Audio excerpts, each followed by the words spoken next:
ಚಕ್ರಾಸನ್ನ heal ಮಾಡೋದ್ರ ಮೂಲಕ ಶಾರೀರಿಕ ಸಮಸ್ಯೆಗಳನ್ನು ಹೆಂಗೆ ಹೀಲ್ ಮಾಡಬಹುದು, ಮಾನಸಿಕ ಸಮಸ್ಯೆಗಳನ್ನು ಹೆಂಗೆ ಹೀಲ್ ಮಾಡಬಹುದು. It was a new concept. ಬಾಲಿವುಡ್ಡಲ್ಲಿ ಹಾಲಿವುಡ್ಗೆ ಹೋಗಬೇಕು ಅಂತಿರೋ ದೊಡ್ಡ ಕ್ಯೂನೇ ಇದೆ ಹೀರೋಯಿನ್ಗಳು, but they have not been able to make it.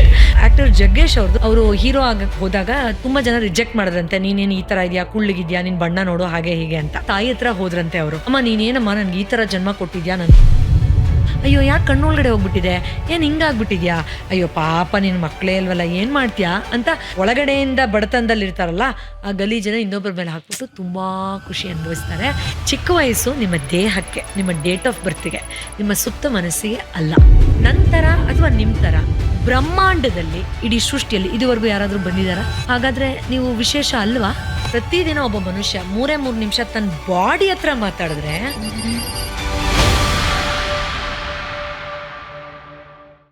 ನಮಸ್ಕಾರ ವೀಕ್ಷಕರೇ, ಬೆಂಗಳೂರು ಬಸ್ಗೆ ಸ್ವಾಗತ. ನಾನು ಭಾವನಾ ನಾಗಯ್ಯ. ಇವತ್ತು ನನ್ನ ಜೊತೆ ಒಬ್ಬ ಸ್ಪೆಷಲ್ ಗೆಸ್ಟ್ ಇದ್ದಾರೆ. ಇವರಿಗೂ ನನಗೂ ಒಂದು 10 ವರ್ಷದ ನಂಟು. ಹಾಗೆ ನಾನು ಇವ್ರ ಜೊತೆ ಕಾರ್ಯಕ್ರಮಗಳು ಮಾಡುವಾಗ ಹೊಸದೊಂದು ವಿಷಯ ಹೇಳ್ತಿದ್ದಾರಲ್ಲ ಅಂತ ನನಗೆ ಯಾವಾಗಲೂ ಅನ್ನಿಸ್ತಾ ಇತ್ತು.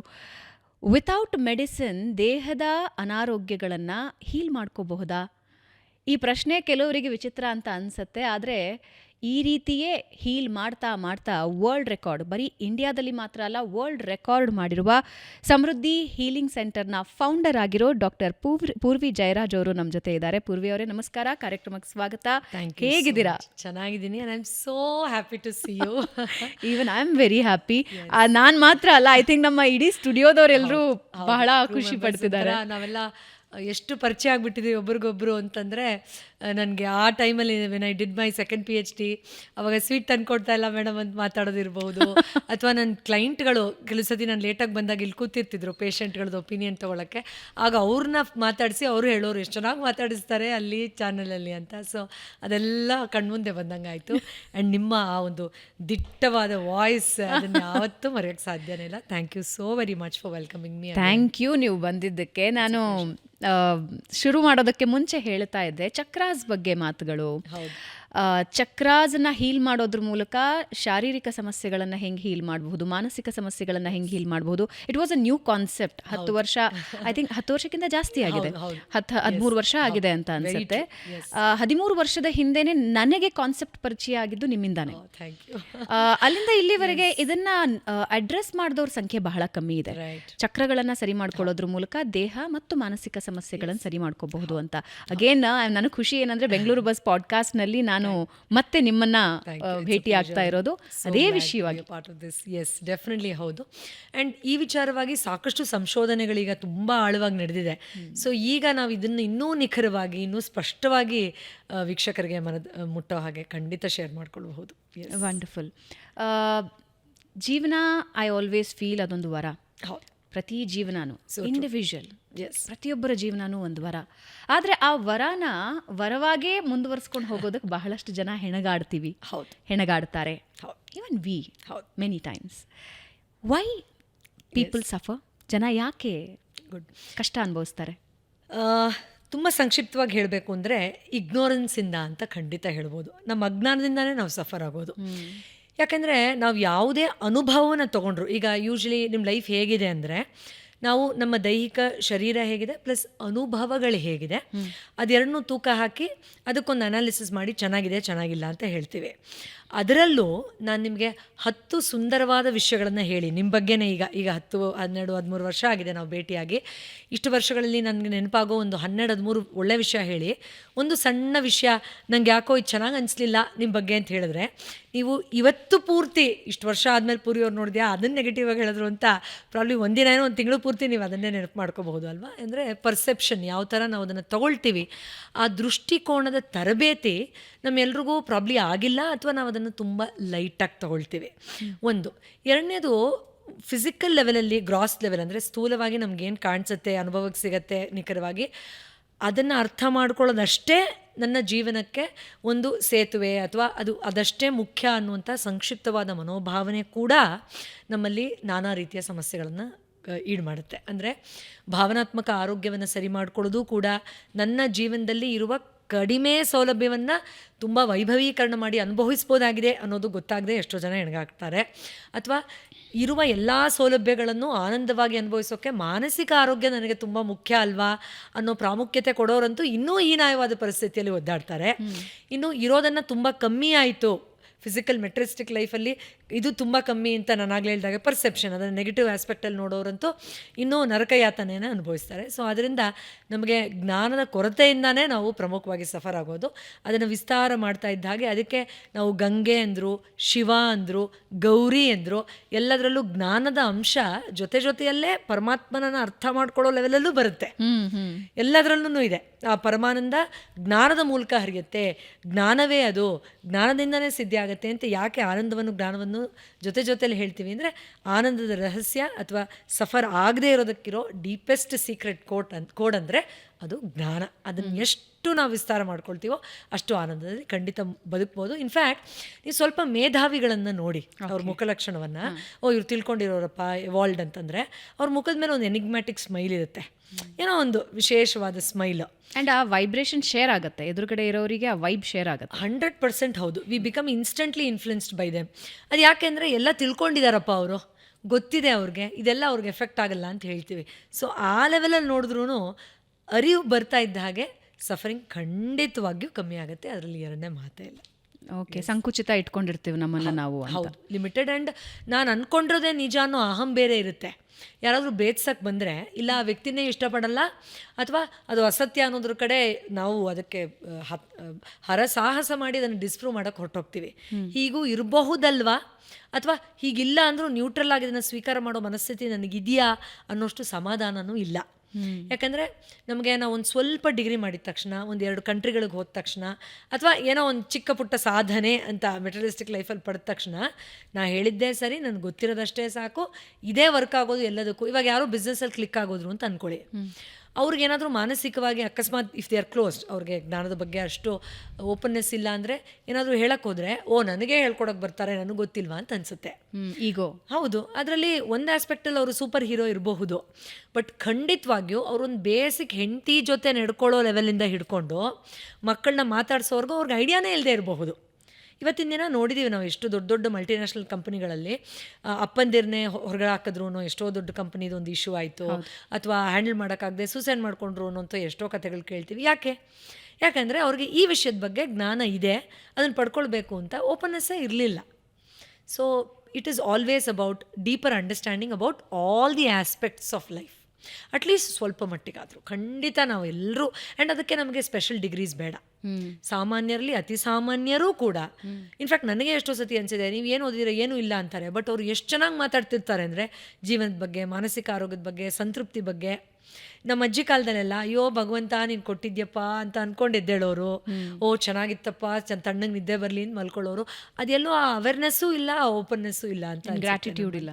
Absolutely, definitely missing. ಆ್ಯಂಡ್ ಈ ಸೈನ್ಸಸ್ ನಾವೆಲ್ಲೋ ಲಿಟ್ರಲಿ ಟೆಕ್ಸ್ಟ್ ಬುಕ್ಸಲ್ಲಿ ಹುಡ್ಕೋಕ್ಕಾಗಲ್ಲ, ಅನ್ಫಾರ್ಚುನೇಟ್ಲಿ. ಪ್ರಿಯಾಂಕಾ ಚೋಪ್ರಾ ಒಂದು ಇಂಟರ್ವ್ಯೂ ಅಲ್ಲಿ ಹೇಳ್ತಾರೆ, ನಾನು ಬಾಲಿವುಡ್ಡಿಂದ ಹಾಲಿವುಡ್ಗೆ ಹೋದಾಗ ನಾನು ಹೋಗಿ ನನ್ನನ್ನು ನೀವು ರೆಕಗ್ನೈಸ್ ಮಾಡ್ತಿಲ್ವಾ, ಐ ಆಮ್ ಪ್ರಿಯಾಂಕಾ ಚೋಪ್ರಾ ಅಲ್ಲ, ದಟ್ಸ್ ನಾಟ್ ರೈಟ್. ನಾನು ಹಂಬಲ್ ಇರಬೇಕು, ನಾನು ಪ್ರಿಯಾಂಕಾ ಚೋಪ್ರಾ, ನಾನು ಇಂಡಿಯನ್ ಸಿನಿಮಾದಿಂದ ಬಂದಿದ್ದೀನಿ, ನಾನು ಸೋ ಆ್ಯಂಡ್ ಸೋ, ನನ್ನ ಕ್ಯಾಲಿಬರ್ ಸೋ ಆ್ಯಂಡ್ ಸೋ ಅಂತ ಹಂಬಲ್ ಆಗಿ ಇಂಟ್ರೊಡ್ಯೂಸ್ ಮಾಡಬೇಕು. ನೀವು ಇಂಡಿಯಾದಲ್ಲಿ ನೀವು you are a super star, world ಸ್ಟೇಜಲ್ಲ. ಐ ಥಿಂಕ್ ಈ ಎಕ್ಸಾಂಪಲ್ ಕೊಡಬಹುದು ಅನ್ಸುತ್ತೆ. ಹೌದು, ಆಬ್ಸಲ್ಯೂಟ್ಲಿ. ಅಂದರೆ ನೋಡಿ, ಎಷ್ಟು deep understanding about how she has to pitch in to that industry ಅನ್ನೋದು ಆಕೆಗಿದೆ. ಇಲ್ಲ ಅಂದರೆ ನಿಮ್ಗೆ ಗೊತ್ತಿರಬಹುದು, ಬಾಲಿವುಡ್ಡಲ್ಲಿ ಹಾಲಿವುಡ್ಗೆ ಹೋಗಬೇಕು ಅಂತಿರೋ ತುಂಬ ದೊಡ್ಡ ಕ್ಯೂನೇ ಇದೆ ಹೀರೋಯಿನ್ಗಳು, ತುಂಬ ದೊಡ್ಡ ದೊಡ್ಡ ಹೀರೋಯಿನ್ಗಳದ್ದು. But they have not been able to make it because ಒಂದು ಆ್ಯಟಿಟ್ಯೂಡ್ ಶಿಫ್ಟ್ ಏನಿದೆ ಅದನ್ನು ಮಾಡಿಕೊಂಡೇ ನಾನು ನನ್ನ ಕ್ಯಾಲಿಬರ್ನು ಕ್ಯಾರಿ ಫಾರ್ವರ್ಡ್ ಮಾಡಬೇಕು. ಅದಕ್ಕೆ ತುಂಬ ಜನ ಸೆಲೆಬ್ರಿಟೀಸ್ ಹೇಳ್ತಾರೆ, ಸೆಲೆಬ್ರಿಟಿ ಆಗೋದು ದೊಡ್ಡ ವಿಷಯ ಅಲ್ಲ, ಯಾರು ಬೇಕಾದ್ರೂ ಓವರ್ನೈಟ್ ಸೆಲೆಬ್ರಿಟಿ ಆಗ್ಬೋದು, ಬಟ್ ಅದನ್ನು ಸಸ್ಟೇನ್ ಮಾಡೋದು ತುಂಬ ಕಷ್ಟ ಅಂತ. ಯಾಕಂದರೆ ಅವ್ರಿಗೆ ಗೊತ್ತಿದೆ, ಈ ಎಲ್ಲ ಗುಣಗಳನ್ನು ನಾನು ಕ್ಯಾರಿ ಮಾಡಲಿಲ್ಲ ಅಂದರೆ ಯಾವಾಗ ಬೇಕಾದರೂ ಆ ಸೆಲೆಬ್ರಿಟಿ ಸ್ಟೇಟಸಿಂದ ನಾನು ಕೆಳಗಡೆ ಬೀಳಬಹುದು, ಅಥವಾ ಅದು ರಿವರ್ಸ್ ಕೂಡ ಆಗ್ಬೋದು, ಯಾಕಾದರೂ ನನಗೆ ಈ ಒಂದು ಫೇಮ್ ಬಂತೋ ಅನ್ನೋದು ಆಗಬಹುದು ಅಂತ. ಅದರಿಂದ ಖಂಡಿತ ಹೌದು, ಜವಾಬ್ದಾರಿಯ ಜೊತೆಯಲ್ಲಿ ನಮ್ಮ ಆ್ಯಟಿಟ್ಯೂಡ್ ಹೇಗಿರುತ್ತೆ, ನನ್ನ ಮೈಂಡ್ ಅಂದರೆ ಆ್ಯಟಿಟ್ಯೂಡಲ್ಲಿ ನನ್ನ ಮೈಂಡು ಬರುತ್ತೆ, ಇಮೋಷನ್ನು ಬರುತ್ತೆ ಮತ್ತು ಸ್ಪಿರಿಚುವಲ್ ಅವೇರ್ನೆಸ್ಸು ಬರುತ್ತೆ. ನಮಗನ್ಸುತ್ತೆ ಮೈಂಡ್ ಅಂದ ತಕ್ಷಣ ಮೆಂಟಲ್ ಹೆಲ್ತು ಅಥವಾ ಇಮೋಷನಲ್ ವೆಲ್ಬೀಯಿಂಗ್, ಈಗ ಒಂದು ಸ್ವಲ್ಪ ಓಪನ್ನೆಸ್ ಇದೆ ಇಮೋಷನಲ್ ವೆಲ್ಬೀಯಿಂಗ್ ಬಗ್ಗೆ fortunately compared to those years back, decade back. But ಇದರಲ್ಲಿ spirituality is very much a part of this. ನಾನು ಯಾರು, ನನಗೆ ನಿಜವಾಗ್ಲೂ ಖುಷಿ ಕೊಡುವಂಥದ್ದೇನು, ಮಾನಸಿಕ ನೆಮ್ಮದಿಯನ್ನು ನಾನು ಚೇಸ್ ಮಾಡ್ತಾ ಹೋದರೆ ನಿಜವಾಗ್ಲೂ ಸಿಗತ್ತಾ, ಅದರ ಮೂಲ ಆ್ಯಕ್ಚುಲಿ ಎಲ್ಲಿದೆ, ಇದನ್ನು ನಾವು ಅಂದರೆ ಸ್ಪಿರಿಚುವಾಲಿಟಿಯನ್ನೇ ರೀಡಿಫೈನ್ ಮಾಡಬೇಕು. ಯಾಕಂದರೆ ನಾನು ಆಧ್ಯಾತ್ಮ ಅಂದ ತಕ್ಷಣ ಅಯ್ಯೋ ಬಿಡಿ ಮೇಡಮ್ ಅದು ರಿಟೈರ್ ಆದಮೇಲೆ ನೋಡ್ಕೊಳ್ಳೋಣ ಅಂತಾರೆ, ಅಥವಾ ಅಯ್ಯೋ ಈ ವಯಸ್ಸಿಗೆ ಬೇಡಪ್ಪ ನಾನು ಹೆಂಡತಿ ಮಕ್ಕಳು ನೋಡ್ಕೋಬೇಕು ಅಂತಾರೆ. ಬಟ್ ಅದು ಆಧ್ಯಾತ್ಮನ ಅಂತ ಅದೇ ಗೊತ್ತಿಲ್ವೇ? ಯಾಕಂದರೆ ಸ್ಪಿರಿಚುವಾಲಿಟಿ ಆಧ್ಯಾತ್ಮ ಅಂದರೆ ನಿಮ್ಮ ಪ್ರಕಾರ ನನ್ನನ್ನು ನಾನು ಆಳವಾಗಿ ತಿಳ್ಕೊಳ್ಳೋದೇ ಆಧ್ಯಾತ್ಮ. ಆ ನಾನಲ್ಲೇ ಪರಬ್ರಹ್ಮನೂ ಬರುತ್ತೆ, ಪರಮಾತ್ಮನೂ ಬರುತ್ತೆ, ನನ್ನ ಆತ್ಮದ ವಿಷಯನೂ ಬರುತ್ತೆ ಮತ್ತು ಆರೋಗ್ಯದ ಎಲ್ಲ ಸೂತ್ರಗಳು ಬರುತ್ತೆ. ಓಕೆ. ಯಾಕಂದರೆ ಹಿಂದಿನ ಕಾಲದಲ್ಲಿ ದೇವಸ್ಥಾನದಲ್ಲೇ ನಾವು ಎಲ್ಲ ಕಾಯಿಲೆ ಸಮಸ್ಯೆಗೆ ಪರಿಹಾರ ಹುಡುಕ್ತಾ ಇದ್ವಿ. ಅದು ತುಂಬ ದೂರ ಬಂದುಬಿಟ್ಟಿದ್ದೀವಿ ಇವಾಗ ಅಲ್ಲಿಂದ. ಬಟ್ ಈಗಲೂ ಜನರಲಿ ನಮಗೊಂದು ಸಣ್ಣ ಸಮಸ್ಯೆ ಆಗಿದ್ದು ವಾಸಿ ಆಗಲಿಲ್ಲ ಅಂದರೆ ನಾವು ಅಯ್ಯೋ ದೇವರೇ ಅಂತಲೇ ಹೇಳ್ತೀವಿ. ಅದು ನಮ್ಮಲ್ಲಿ ಒಳಗಡೆ ಇಂಬೈಬ್ ಆಗಿಬಿಟ್ಟಿದೆ. ಸೊ ಅದರಿಂದ that connection also is very important. Okay. So common man ಪರ್ಸೆಪ್ಷನ್ಗೆ ಬರೋಣ. ತುಂಬ ಜನ ತುಂಬ ಕನಸುಗಳನ್ನು ಕಟ್ಕೊಂಡಿರ್ತಾರೆ.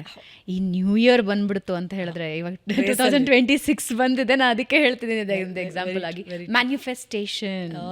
2026 ಇಂದ ನಾನು ಮ್ಯಾನಿಫೆಸ್ಟ್ ಮಾಡ್ತೀನಿ, ನನ್ನ ಲೈಫ್ ಹಿಂಗಿರುತ್ತೆ, ನಾನು ಇಷ್ಟು ಸಂಪಾದನೆ ಮಾಡ್ತೀನಿ, ನಾನು ಇಷ್ಟು ಖುಷಿಯಾಗಿರ್ತೀನಿ. 2ನೇ ದಿನ ಸ್ವಲ್ಪ ಮೋಟಿವೇಶನ್ ಇರುತ್ತೆ, 3ನೇ ದಿನ ಸ್ವಲ್ಪ ಉಳ್ಕೊಂಡಿರುತ್ತೆ, 4ನೇ ದಿನ ಡ್ರಾಪ್ ಆಗಿಬಿಡುತ್ತೆ. ಹಾಗೆ ಗೋಲ್ಸ್ ಕೂಡ ನಾನು ಈ ವರ್ಷದಲ್ಲಿ ಇಷ್ಟು ಸಾಧಿಸಬೇಕು ಅಂತ ಅಂದುಕೊಂಡಿರ್ತಾರೆ, ಪರಿಶ್ರಮ ಪಡುತ್ತಿರ್ತಾರೆ, ಅಥವಾ ಅದರಲ್ಲೂ ಒಂದು ಸ್ವಲ್ಪ ಚೇಂಜಸ್ ಇರುತ್ತೆ. ಯಾಕೆ ಎಲ್ಲರೂ ಅವ್ರ ಗೋಲ್ ರೀಚ್ ಆಗೋಕ್ಕಾಗಲ್ಲ? ಅದ್ಭುತವಾದ ಪ್ರಶ್ನೆ, ತುಂಬ ರಿಲೆವೆಂಟು. ಯಾಕೆಂದರೆ ನಾವು ಈಗ ಸೋಷಿಯಲ್ ಮೀಡಿಯಲ್ಲಿ ಅಥವಾ ನಮ್ಮವ್ರು ಎಲ್ಲರೂ ಎಲ್ಲೋ ಒಂದು ಕಡೆ ನಮಗೆ ಇನ್ಫಾರ್ಮೇಷನ್ ಕೊಡ್ತಾ ಇದ್ದಾರೆ. ಅವ್ರು ಹೇಗಿದ್ದಾರೆ, ಇವ್ರು ಎಲ್ಲಿ ಹೋದ್ರು, ಯಾವ ಸೀರೆ ಹಾಕ್ಕೊಂಡ್ರು, ಏನು ಓದಿದ್ರು, ಎಷ್ಟು ಸಂಬಳ, ಎಲ್ಲೋ ಒಂದು ಕಡೆ ನಮಗೆ ಒಂದು ಪಿಕ್ಚರ್ ಸಿಗ್ತಾ ಇರೋದ್ರಿಂದ ನಾನೆಲ್ಲಿ ಈ ರೇಸಲ್ಲಿ ಕಳೆದು ಹೋಗ್ತೀನೋ ಅನ್ನೋ ಪ್ಯಾನಿಕಲ್ಲಿ ಬೇಗ ಮ್ಯಾನಿಫೆಸ್ಟ್ ಮಾಡಬೇಕು, ನಾನು ಮ್ಯಾನಿಫೆಸ್ಟ್ ಮಾಡಬೇಕು ಅನ್ನೋದು ಒಂದು ಗ್ರೂಪ್. ಆದರೆ ಮ್ಯಾನಿಫೆಸ್ಟೇಷನ್ಗೆ ತಕ್ಕನಾದ ಇನ್ಪುಟ್ಟನ್ನು ಕೊಡದೆ ತಮ್ಮನ್ನು ತಾವೇ ಫೂಲ್ ಮಾಡ್ಕೊಳ್ಳೋರು ಇನ್ನೊಂದು ಗ್ರೂಪು. 3ನೇ ಗ್ರೂಪ್ ಇದೆ, ಅದು ತುಂಬ ವಿಚಿತ್ರ ಮತ್ತು ವಿಶೇಷ. ಬಟ್ ಅದಕ್ಕಿಂತ ಮುಂಚೆ ನೀವು ಹೇಳಿದ್ದಕ್ಕೆ ನಂಗೊಂದು ಜೋಕ್ ನೆನಪಾಯಿತು. ನಮ್ಮ ಮನೆ ಹತ್ರ ಇರೋ ಪಾರ್ಕ್ ಸೆಕ್ಯೂರಿಟಿ ಗಾರ್ಡ್ ಹೇಳ್ತಾ ಇರ್ತಾನೆ, ಜಾನ್ವರಿಲಿ ನನಗೂ ನಿಂತ್ಕೊಳ್ಳೋಕೆ ಜಾಗ ಇರಲ್ಲ ಮೇಡಮ್, ಆದರೆ ಫೆಬ್ರವರಿ 1ಗೆ ಬಂದರೆ ನಾನು ಇರಲ್ಲ, ಪಾರ್ಕಲ್ಲಿ ಓಡಾಡೋರು ಇರಲ್ಲ ಅಂತ. ಹಾಗೆ ಆ ಜೋಶ್ ಹಾಗೇ ಡ್ರಾಪ್ ಡೌನ್ ಆಗುತ್ತೆ. ಇನ್ಕನ್ಸಿಸ್ಟೆನ್ಸಿ ಮೇಜರ್ ಇಶ್ಯೂ ನಮ್ಮಲ್ಲಿ. ಈಗ coming to the third category, ನಾನು ಆಗಲೇ ಹೇಳಿದಾಗ 2ನೇದು ನಮಗೆ ಪರಿಚಯ ಇರ್ಬೋದು. ಅಂದರೆ ಈಗ ನಾನು ಅದು ಮಾಡ್ತೀನಿ ಇದು ಮಾಡ್ತೀನಿ ಅಂತ ಹೇಳಿ, ಈಗ ನಾನು ಫಸ್ಟ್ ರ್ಯಾಂಕ್ ತೊಗೊಳ್ತೀನಿ, ಆದರೆ ನಾನು ಓದೋದು ಮಾತ್ರ 5 ನಿಮಿಷ, ನಾನು ಓದೋದ್ಗಿದ್ದದೆಲ್ಲ ಬರಲ್ಲ ಅಂದರೆ ಅದು ಆಗಲ್ವಲ್ಲ. ಹಾಗೆ ಸೊ ಅದನ್ನು ನಾವು ರೂಢಿಸ್ಕೋಬೇಕು, ಡೈಲಿ ರೋಟೀನ್ ಅದಕ್ಕೆ ಸೂಟ್ ಆಗಬೇಕು. 3ನೇ ಕ್ಯಾಟಗರಿ ತುಂಬ ವಿಚಿತ್ರ, ತುಂಬ ಜನಕ್ಕೆ ಗೊತ್ತಿಲ್ಲದೆ ಇರೋದು ಏನು ಅಂದರೆ, ನಾನು ಏನೋ ಮಹತ್ತರವಾದನ್ನು ಪಡ್ಕೊಳ್ಳೋಕೆ ಹೋಗ್ತಾ ಇದ್ದೀನಿ ಅನ್ನೋ ಅಂಥ ಆ ಜೋಶಲ್ಲಿ ನನ್ನ ಮನಸ್ಸು ಏನನ್ನು ಆಸೆ ಪಡ್ತಾ ಇದೆ ಅದಕ್ಕೆ ಅನುಗುಣವಾಗಿ ನನ್ನ ಸುಪ್ತ ಮನಸ್ಸಿನಲ್ಲಿ ವಾತಾವರಣ ಇದೆಯಾ ಅನ್ನೋದು ಎಷ್ಟೋ ಜನಕ್ಕೆ ಗೊತ್ತಿಲ್ಲ. ಅಂದರೆ ಫಾರ್ ಎಕ್ಸಾಂಪಲ್, ನಾನು ತುಂಬ ಆರೋಗ್ಯಕರವಾದ ಚೆನ್ನಾಗಿರುವಂಥ ಆಸ್ತಿವಂತ ಹುಡುಗನ ಮದುವೆ ಮಾಡ್ಕೋಬೇಕು ಅಂತ ಒಂದು ಹುಡುಗಿ ಮ್ಯಾನಿಫೆಸ್ಟೇಷನ್ ಗೋಲ್ ಇಟ್ಕೊಳ್ಳುತ್ತೆ ಅಂತ ಅಂದ್ಕೊಳ್ಳೋಣ. ತುಂಬ ಕಾಮನ್ ಇವಾಗ, ಅದು ತಪ್ಪೇನಿಲ್ಲ. ಆದರೆ ಅದಕ್ಕನುಗುಣವಾದ ಫೀಲಿಂಗ್, ಇಮೋಷನ್ಸ್ ನನಗೆ ಅದರಲ್ಲಿ ಅಲೈನ್ಡ್ ಆಗಿದೆಯಾ ಆ ಪ್ರಶ್ನೆ ಕೇಳ್ಕೊಳ್ಳೋಕ್ಕೂ ಎಷ್ಟೋ ಜನಕ್ಕೆ ಇಂಪಾರ್ಟೆಂಟ್ ಅಂತ ಅನಿಸಲ್ಲ. ಯಾಕೆ ಅಲೈನ್ಡ್ ಆಗಿದೆಯಾ ಅನ್ನೋದು ಇಂಪಾರ್ಟೆಂಟ್ ಅಂದರೆ, ಫಾರ್ ಎಕ್ಸಾಂಪಲ್, ಆ ಮಗು ಬೆಳೆಯುವ ವಾತಾವರಣದಲ್ಲಿ ಅಪ್ಪ ಅಮ್ಮ ಅಜಾತ ಶತ್ರುಗಳಾಗಿ ಇರುವಂಥ ವಾತಾವರಣ ಕೊಟ್ಟಿದ್ದೇ ಆದರೆ, ಅಥವಾ ಅವ್ರ ದೊಡ್ಡಕ್ಕನಿಗೆ ಮದುವೆ ಆದಮೇಲೆ ನರಕ ಯಾತನೆ ಆಗಿದ್ದೇ ಆದರೆ, ಅಥವಾ ಆಲ್ರೆಡಿ ಬ್ರೇಕಪ್ ಆಗಿ ಆ ಮಗು ಟ್ರಾಮಾಯಿಂದ ಇನ್ನೂ ಹೊರಗಡೆ ಬರದೆ ಇಮಿಡಿಯೇಟಾಗಿ ಇನ್ನೊಬ್ರು ಯಾರ್ದೋ ಲವ್ ಸಿಕ್ ಮಾಡಬೇಕು ಅಂತ ಹೋಗಿದ್ದೇ ಆದರೆ, ಜಾಗೃತ ಮನಸ್ಸು ಹುಡುಗ ಬೇಕು ಅಂತ ಯೋಚನೆ ಮಾಡ್ತಿರ್ಬೋದು, ಒಂದು ಪಟ್ಟಿನೂ ಮಾಡ್ಕೊಂಡಿರ್ಬೋದು. ಬಟ್ ಸುಪ್ತ ಮನಸ್ಸು marriage is dangerous, marriage is not safe, marriage is equal to worry and trauma, marriage is something that I have to protect myself from, ಅಥವಾ ಮ್ಯಾರೇಜ್ ಪುಷ್ ಇಟ್ ಅವೇ ಅಂತ ಅದು ಒಳಗಡೆ ವೊಕ್ಯಾಬ್ಯುಲರಿ ಹಾಕ್ಕೊಂಡಿರುತ್ತೆ. So ಇದು ನಾವು ಎಷ್ಟೋ you get a good partner. ಹೌದು, ಅಂದರೆ ಕೆಲವ್ದು ಏನಾಗುತ್ತೆ ಅಂದರೆ, ಯಾಕೆ ಅಂದರೆ ಕೆಲವರು ಒಳ್ಳೆ ಸಂಬಂಧಗಳು ಬರುತ್ತೆ, ಒಳ್ಳೆ ಹುಡುಗ ಸಿಗ್ತಾನೆ, ಎಲ್ಲವೂ ಚೆನ್ನಾಗಿರುತ್ತೆ, still it doesn't work. Yes, and ಎಷ್ಟೋ ಜನ ನಂಗೆ ಹೇಳಿರೋದಿದೆ, ನಾನು ಹೇಗೆ ಅಂದ್ಕೊಂಡಿದ್ನೋ ಅದೇ ಥರ ಇದ್ದಾರೆ, ಬಟ್ ನಂಗೆ ಅವ್ರ ಜೊತೆ ಖುಷಿಯಾಗಿರೋಕ್ಕಾಗ್ತಾ ಇಲ್ಲ, ಯಾಕೆ ಅಂತ ಕೇಳ್ತಾರೆ. ಯಾಕಂದರೆ ನೀನು ಕ್ರೇವ್ ಮಾಡಿದ್ದು ಒಳಗಡೆ ನಡೀತಾ ಇರೋ ಇನ್ಫಾರ್ಮೇಷನ್ ಸೆಟಪ್ಪು ಎರಡೂ ಅಜಗಜಾಂತರ ವ್ಯತ್ಯಾಸ ಇದೆಯಲ್ಲಮ್ಮ, ಅದನ್ನು ಕ್ಯಾಲಿಬ್ರೇಟ್ ಮಾಡ್ಕೊಳ್ಬೇಕು. ಇದು ಈ ವಿಷಯದಲ್ಲ, ಎಲ್ಲ ವಿಷಯದಲ್ಲೂ. ಸೊ ಇದು ನಿಮಗೆ ಏನು ಕೆಲಸದ ವಿಷಯದಲ್ಲೂ ಆಗತ್ತಾ, ಕರಿಯರ್ ಬಾಡಿ ವಿಷಯದಲ್ಲಿ? ವೇಟ್ ತಗೊಳ್ಳೋಣ. ತುಂಬಾ ಜನಕ್ಕೆ ಸ್ಟ್ರೆಸ್ ಇದೆ ಅಂಡ್ ಗೋಲಲ್ಲೂ ಇದು ಇದ್ದೇ ಇರುತ್ತೆ ಯೂಶಲಿ. ಆ್ಯಂಡ್ ನಮ್ಮಂಥ ವಯಸ್ಸಿಗರಂತೂ ಅದನ್ನು ಖಂಡಿತ ಹಾಕ್ಕೊಂಡಿರ್ತಾರೆ. ಅದರಿಂದ ಏನಾಗುತ್ತೆ, ಈಗ ಲೆಟ್ಸೆ ಅವರು ಆ ವಿಷಯಕ್ಕೆ ತುಂಬ ಒಂದು ಅಬ್ಯೂಸ್ಗೆ ಒಳಗಾಗಿದ್ದಾರೆ, ವರ್ಬಲ್ ಅಬ್ಯೂಸ್ ಅಂತ ಇಟ್ಕೊಳ್ಳಿ. ಅಂದರೆ ಈಗ ಒಂದು ಮಗು ಹೆತ್ತಿದ ತಕ್ಷಣ ಪಾಪ ಬಾಡಿ ನಿಧಾನವಾಗಿ ಅದು ಟ್ಯೂನ್ ಆಗೋಕ್ಕೆ ಅದು ಟೈಮ್ ತೊಗೊಳುತ್ತೆ. ಬಟ್ ನಾವು ಅದೇ ಹೇಳಿದ್ನಲ್ಲ, ಎಷ್ಟು ಆತರದಲ್ಲಿದ್ದೀವಿ ಅಂದರೆ, ಏನಿದು ಡ್ರಮ್ ಥರ ಆಗಿಬಿಟ್ಟಿದ್ಯಾ, ಸೇವಾಗ ಆಗಿದೆಯಾ, ಮೊದಲ ಥರ ಇಲ್ಲ, ಅಥವಾ ಆಕೆಗೆ ನಾನು ಮೊದಲ ಥರದ ಬಟ್ಟೆ ಫಿಟ್ ಆಗ್ತಾಯಿಲ್ಲ, ಈ ಥರ ಏನೇನೋ ಮೆಂಟಲಿ ಟಾರ್ಚರ್ ಆಗಿರುತ್ತೆ. ಈಗ ಶತಾಯ ಗತಾಯ ಪ್ರಯತ್ನ ಮಾಡಿ ಜಿಮ್ಮಿಗೆ ಅವ್ರು 1 ಅವರ್ ಮಾಡು ಅಂದರೆ 2 ಅವರ್ ಮಾಡಿ, ಒಂದೊತ್ತು ಊಟ ಕಮ್ಮಿ ಮಾಡು ಅಂದರೆ 2 ಹೊತ್ತು ಊಟನೇ ಬಿಟ್ಟು ಎಲ್ಲ ಟ್ರೈ ಮಾಡಿದ್ರೂ ಒಳಗಡೆ ನಾನು ನೋಡೋಕ್ಕೆ ಚೆನ್ನಾಗಿಲ್ಲ, ನಾನು ಅಸಹ್ಯವಾಗಿದ್ದೀನಿ, ನನ್ನ ಸ್ಕಿನ್ ಈಗ ಬದಲಾಗೋಗಿದೆ, ನಾನು ಮೊದಲ ಥರ ಇಲ್ಲ, ಯಾರೂ ನನ್ನ ನೋಡಿದ್ರೆ ಅಟ್ರ್ಯಾಕ್ಟ್ ಆಗ್ತಾ ಇಲ್ಲ, my husband doesn't respect me anymore, ಈ ಥರದ ಇಮೋಷನ್ ಓವರ್ಫ್ಲೋ ಆಗಿ ಓವರ್ಲೋಡ್ ಆಗಿದ್ದರೆ ಬಾಡಿ ತುಂಬ ನೀಟಾಗಿ ರೆಸಿಸ್ಟೆನ್ಸ್ ತೋರಿಸುತ್ತೆ. ಐ ಆಮ್ ಶ್ಯೂರ್ ವೀಕ್ಷಕರಲ್ಲೂ ಎಷ್ಟೋ ಜನಕ್ಕೆ, ನಾನು ಎಕ್ಸಸೈಸ್ ಮಾಡ್ತಾಯಿದ್ದೆ ಮೇಡಮ್, 1 ವಾರ ಸರಿಯಾಗಿ ಬಿದ್ದುಬಿಟ್ಟೆ, ನಾನು ಕಾಲೆಟ್ ಮಾಡಿಕೊಂಡೆ, ಆಮೇಲೆ ಹೋಗೋಕ್ಕೇ ಆಗಲಿಲ್ಲ ಅಂತಾನೋ, ಅಥವಾ ಏನೋ ವಿಚಿತ್ರವಾದ ಇನ್ಫೆಕ್ಷನ್ ಡೆವಲಪ್ ಆಗಿಬಿಡ್ತು ಅಂತಾನೋ, ಅಥವಾ ನಂಗೆ ಗೊತ್ತು ಹೋಗಬೇಕು ಅಂತ ರೆಡಿ ಆಗ್ತೀನಿ, ಬಟ್ಟೆ ಎಲ್ಲ ಹಾಕೋತೀನಿ, ಸಡನ್ನಾಗಿ ಯಾವುದೋ ವಿಷಯಕ್ಕೆ ಟ್ರಿಗರ್ ಆಗಿಬಿಟ್ಟು ಜಗಳ ಮಾಡ್ಕೊಂಡು ಹೋಗೋದೇ ಇಲ್ಲ ಆಮೇಲೆ 1 ವಾರ ಅಂತಾನೋ, ಈ ಥರ ವಿಚಿತ್ರವಾದ ಆ ವಿಚಾರಕ್ಕೆ ಅಲೈನೇ ಆಗಿಲ್ಲದೆ ಇರೋ ಸಫರಿಂಗ್ನ ತುಂಬ ಜನ ಅಂಡರ್ಗೋ ಮಾಡ್ತಾರೆ. ಐ ಥಿಂಕ್ ನಾನೊಂದು ಬುಕ್ ರೆಫರೆನ್ಸ್ ಕೊಡಬಹುದು ಅಂತ ಅನ್ಸುತ್ತೆ, ಬಾಡಿ ಸ್ಟೋರ್ಸ್ ಎಮೋಷನ್ಸ್ ಅಂತ. ಅಬ್ಸಲ್ಯೂಟ್ಲಿ 100% ಹೌದು. ಇನ್ಫ್ಯಾಕ್ಟ್ ಇನ್ನೊಂದು ಲೂಯಿಸೆ ಅವ್ರದ್ದು ತುಂಬಾ ವಿಶೇಷವಾದ ಪುಸ್ತಕಗಳಿದೆ. ಅದರಲ್ಲೂ ನಾವು ಹೀಲ್ ಮಾಡ್ಕೊಳ್ಬೇಕಾದ್ರೆ ಇಮೋಷನ್ಸನ್ನು ನೋಡದೇ ಇದ್ದರೆ ನಮ್ಮ ಬಾಡಿ ವೆಯ್ಟ್ ಇರಬಹುದು, ನಾವು ಪಡ್ಕೊಳ್ಬೇಕಾಗಿರೋದಿರಬಹುದು, ಆನಂದವಾಗಿರೋದಿರ್ಬೋದು, ಯಾವ ಸೂತ್ರವೂ ಒಂದಕ್ಕೊಂದು ಹೊಂದಾಣಿಕೆನೇ ಹೊಂದಲ್ಲ ಅಂತ ತುಂಬ ನಿಖರವಾಗಿ ಹೇಳ್ತಾರೆ. ಆ್ಯಂಡ್ ನಮ್ಮ ಜೀವನದಲ್ಲೇ ಈಗಲೇ ಇಷ್ಟೇ ಮಾಹಿತಿ ತೊಗೊಂಡು ಸುಮ್ಮನೆ ಒಂದು 5 ನಿಮಿಷ ಕೂತ್ರೆ ನಾವು, ಅಯ್ಯೋ ಹೌದಲ್ವಾ, ಇದಕ್ಕೆ ನಾನು ಬೇಕಾಗೋ ಎಫರ್ಟು ಹಾರ್ಡ್ ವರ್ಕು ಹಾಕ್ತಾ ಇದ್ದೀನಿ, ಆಸೆ ಅಂತೂ ಬೆಟ್ಟದಷ್ಟಿದೆ, ಬಟ್ ಎಲ್ಲೋ ನನ್ನನ್ನು ನಾನೇ ರೆಸಿಸ್ಟ್ ಮಾಡ್ಕೊಳ್ತಾ ಇದ್ದಿಲ್ಲ, ನನ್ನ ಅಡ್ಡ ನಾನೇ ಬಂದಿದ್ದೀನಲ್ಲ, ಯಾಕೆ ಅಂತ ತುಂಬ ಪ್ರಶ್ನೆಗಳಿಗೆ ನಮ್ಗೆ ಉತ್ತರ ಸಿಕ್ಬಿಡುತ್ತೆ. In everything, absolutely every stage of life. ನೀವು ಹೇಳ್ದಾಗೆ career very much true. In fact ನೋಡಿ, ನಾನು ಈ ಉದಾಹರಣೆ ತಗೋದಲ್ಲೋ ಗೊತ್ತಿಲ್ಲ, ಬಟ್ ನಂಗೆ ತುಂಬ ಇಷ್ಟ ಆಗಿದ್ದ ಎಕ್ಸಾಂಪಲ್, ಈಗ ರೀಸೆಂಟಾಗಿ ಆ್ಯಕ್ಟರ್ ಜಗ್ಗೇಶ್ ಅವ್ರದ್ದು ಒಂದು ಇಂಟರ್ವ್ಯೂ ನೋಡ್ತಾ ಇದ್ದೆ ನಾನು. ಅದರಲ್ಲಿ ಅವ್ರು ಹೇಳ್ತಾರೆ, ಅವರು ಹೀರೋ ಆಗಕ್ಕೆ ಹೋದಾಗ ತುಂಬ ಜನ ರಿಜೆಕ್ಟ್ ಮಾಡಿದ್ರಂತೆ, ನೀನೇನು ಈ ಥರ ಇದೆಯಾ, ಕುಳ್ಳಿಗಿದೆಯಾ, ನಿನ್ನ ಬಣ್ಣ ನೋಡು, ಹಾಗೆ ಹೀಗೆ ಅಂತ. ಸೊ ಬೇಜಾರು ಮಾಡಿಕೊಂಡು ಅವ್ರ ತಾಯಿ ಹತ್ರ ಹೋದ್ರಂತೆ ಅವರು, ಅಮ್ಮ ನೀನೇನಮ್ಮ ನನಗೆ ಈ ಥರ ಜನ್ಮ ಕೊಟ್ಟಿದ್ಯಾ, ನನ್ನೆಲ್ಲ ರಿಜೆಕ್ಟ್ ಮಾಡ್ತಾ ಇದ್ದಾರೆ ಅಂತ. ಆಗ ಅವ್ರ ತಾಯಿ ನೋಡಿ, ನಾನು ಅದಕ್ಕೆ ಹೇಳಿದ್ದು, ಹಿರಿಯರೆಲ್ಲ ಮ್ಯಾನಿಫೆಸ್ಟೇಷನ್ ಸ್ಪಿರಿಚುಯಾಲಿಟಿನ ತುಂಬ ಚೆನ್ನಾಗಿ ಫಾಲೋ ಮಾಡ್ತಾಯಿದ್ರು, ನಾವೇ ಪೆದ್ರಾಗಿದ್ದೀವಿ. ಅವ್ರು ಹೇಳಿದಂತೆ, ಅಯ್ಯೋ ರೂಪ ಗೀಪ ಅಲ್ಲ, ಏನೂ ಇಲ್ಲಪ್ಪ, ಅವ್ರು ಇನ್ನೂ ತುಂಬ ಚೆನ್ನಾಗಿ ಹೇಳ್ತಾರೆ ಅವ್ರ ಭಾಷೆಯಲ್ಲಿ, ಅದೆಲ್ಲ ಏನೂ ಇಲ್ಲಪ್ಪ, ನೀನು ಒಳಗಡೆ ಇರುವಂಥ ಆತ್ಮದ ಬೆಳಕು ಅಂದರೆ ದೇವರನ್ನು ನೀನು ಆರಾಧನೆ ಮಾಡು, ನಿನ್ನನ್ನು ನೀನು ನಂಬೋ, ಇದು ಯಾವುದು ನಿನಗೆ ಅಡ್ಡ ಬರೋದಿಲ್ಲ ಅಂತ. And he says, look at me now and where I stand, from there to I cannot be an actor because somebody told him ನೀನು ಆಗಕ್ಕೆ ಆಗಲ್ಲ, ನೀನು ಹೀರೋನ ಅಂತ ನಕ್ಕಿದ್ರಿಂದ ಹಿಡಿದು ಇದು ಈ ಥರ ಎಷ್ಟು ಜನ ಆ್ಯಕ್ಟರ್ಸ್ ಇದ್ದಾರೆ ನಾವು ನೋಡೋದಾದರೆ, ಸೆಲೆಬ್ರಿಟಿ ಲೆವೆಲ್ಗೆ, ನಾನು ಇವ್ರ ಫ್ಯಾನ್, ನಾನು ಪ್ರಾಣ ಬೇಕಾದ್ರೆ ಇವ್ರು ಕೊಡ್ತೀನಿ ಅನ್ನೋ ಲೆವೆಲ್ಗೆ ಫ್ಯಾನ್ ಬೇಸ್ ಇಟ್ಕೊಂಡಿರೋ ಎಷ್ಟೋ ಜನ ಇದ್ದಾರಲ್ಲ, ಅವ್ರೆಲ್ರಿಗೂ ಈ ಥರ ಎಷ್ಟೋ ರಿಜೆಕ್ಷನ್ಸ್ ಆಗಿದೆ. ನಮ್ಮ ಅಮಿತಾಬ್ ಬಚ್ಚನ್ ಅವ್ರು ನೋಡಿದ್ರೆ ನಿಮ್ಗೆ ಗೊತ್ತಿರಬಹುದು, ನಿನ್ನ ವಾಯ್ಸು ಎಷ್ಟು ಕರ್ಕಶವಾಗಿದೆ, ಹೋಗಯ್ಯ ಮನೆಗೆ ಅಂತ ಬೈದವರು ಅದು ಎಷ್ಟೋ ಜನ ಇದ್ದಾರಂತೆ. ಇವತ್ತು ಇಷ್ಟು ವಯಸ್ಸಾದರೂ ಅವ್ರ ವಾಯ್ಸಿಗೆ ಚಿನ್ನದಂಥ ಬೆಲೆ ಇರೋ ಏಕೈಕ ಆ್ಯಕ್ಟರ್ ಅಂದರೆ ಅವರೇ ಅಂತ ಒಂದ್ಸಲ ಬಂದು ಬಿಡ್ಲಿ ಅವರು ವಾಯ್ಸು ಅಂತ. ಅಬ್ಸಲ್ಯೂಟ್ಲಿ. ಯಾಕೆಂದರೆ ಇಲ್ಲಿ ಸಮಾಜ ನನ್ನನ್ನು ಹೇಗೆ ನೋಡ್ತಾ ಇದೆ, ಎವ್ರಿಬಡಿ ಇನ್ಕ್ಲೂಡಿಂಗ್ ಯೋರ್ ಪೇರೆಂಟ್ಸ್ ಹೇಗೆ ನೋಡ್ತಾ ಇದೆ ಅನ್ನೋದಕ್ಕಿಂತ ತುಂಬ ಮುಖ್ಯ, ನಾನು ನನ್ನ ಜೊತೆಯಲ್ಲಿರುವ ಸಂಬಂಧವನ್ನು ಹೇಗೆ ಸ್ಥಾಪಿಸ್ಕೊಂಡಿದ್ದೀನಿ ಅಂತ. ಈ ಭಾವನಾತ್ಮಕ ಅನುಬಂಧ ಒಂದೇ ಉದಾಹರಣೆ ಕೊಡಿ. ಫಾರ್ ಎಕ್ಸಾಂಪಲ್, ಈಗ ಎಲ್ಲರೂ ಹೇಳ್ತಾರೆ, ನೀನು ನೋಡೋಕ್ಕೆ ಚೆನ್ನಾಗಿಲ್ಲ, ನೀನು ಹೀರೋಯಿನ್ ಎಲ್ಲ ಆಗಲ್ಲ, ನೀನು ಈ ಥರ ಇರೋನೆಲ್ಲ ಹೀರೋಯಿನ್ ತೊಗೊಳ್ತಾರೆ, ಇವಾಗ ಟ್ರೆಂಡ್ ಬೇರೆ ನಡೀತಾ ಇದೆ, ಹಾಗೆ ಹೇಗೆ ಎಲ್ಲ ಹೇಳ್ತಾರೆ ಅಂತ ಅಂದ್ಕೊಳ್ಳಿ. But I will believe in the heart of my hearts that I am beautiful. ಈ ಥರದ್ದೊಂದು ರೂಪರಾಶಿಯನ್ನು ನಾನು ನನ್ನ ದೇಹಕ್ಕೆ ಗೌರವದಿಂದ ನಾನು ಆ ಒಂದು ರಿಲೇಷನ್ಶಿಪ್ಪನ್ನು ಗೌರವ ಸಲ್ಲಿಸ್ತೀನಿ ಮತ್ತು ರಿಲೇಷನ್ಶಿಪ್ನ ಮೇಂಟೈನ್ ಮಾಡ್ತೀನಿ. And I believe in myself, I am beautiful, I am thankful to my body. ಮತ್ತು ನಾನು ಹೇಗೆ ಹೀರೋಯಿನ್ ಆಗ್ತೀನಿ ಅನ್ನೋದು ಮುಖ್ಯ ಅಲ್ಲ, ನಾನು ಯಾವ ಥರ ಹೀರೋಯಿನ್ ಆಗೋದನ್ನು ಎಂಬಾಡಿ ಮಾಡ್ಕೊಳ್ತಾ ಇದ್ದೀನಿ ನನ್ನ ಆಲೋಚನೆ ಮೂಲಕ, ನನ್ನ ಗ್ರ್ಯಾಟಿಟ್ಯೂಡ್ ಮೂಲಕ, ನನ್ನ ಜೀವನ ಶೈಲಿಯ ಮೂಲಕ, ನಮ್ಮ ದಿನಚರಿಯ ಮೂಲಕ.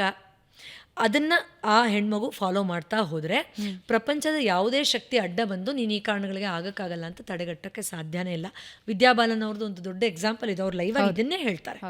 ಅಯ್ಯೋ ನಿನ್ನ ಥರ ಟ್ರೆಂಡೇ ಇಲ್ಲಮ್ಮ, ನೀನು ಇಷ್ಟು ಕುಳ್ಳಗಿದೆಯಾ, ಈ ಥರ ದಪ್ಪಗಿದೆಯಾ ಅಂದವರು ಅದೇ ಒಂದು ಯುನೀಕ್ ಒಂದು ಅಟ್ರಾಕ್ಷನ್ ಆಗಿ ಅವರು ಕ್ಲಿಕ್ ಆಗ್ತಾರೆ ಅನ್ನೋದನ್ನು ಮುಕ್ತವಾಗಿ ಅವ್ರು ಹೇಳ್ಕೊಳ್ತಾರೆ. But is it so easy Purvi ಅವರೇ? ಡೆಫಿನೆಟ್ಲಿ. ಯಾಕೆ ಅಂದರೆ ದಿನಾ ನಾವು ಒಂದು ಟಾಕ್ಸಿಕ್ ವಾತಾವರಣನ ಎದುರಿಸ್ತಾ ಇರ್ತೀವಿ. ಪಾಸಿಟಿವಿಟಿ ಎಷ್ಟಿದೆಯೋ ಅದಕ್ಕೆ 10 ಪಟ್ಟು ಟಾಕ್ಸಿಸಿಟಿ ಇದೆ. ಇವತ್ತಂತೂ ಸೋಷಿಯಲ್ ಮೀಡಿಯಾದಲ್ಲಿ ಹಿಂಗೆ ಓಪನ್ ಮಾಡಿದ್ರೆ ಪಾಸಿಟಿವ್ಗಿಂತ ಟಾಕ್ಸಿಕ್ ಅಥವಾ ನೆಗೆಟಿವ್ಸ್ ಜಾಸ್ತಿ ಬರುತ್ತೆ.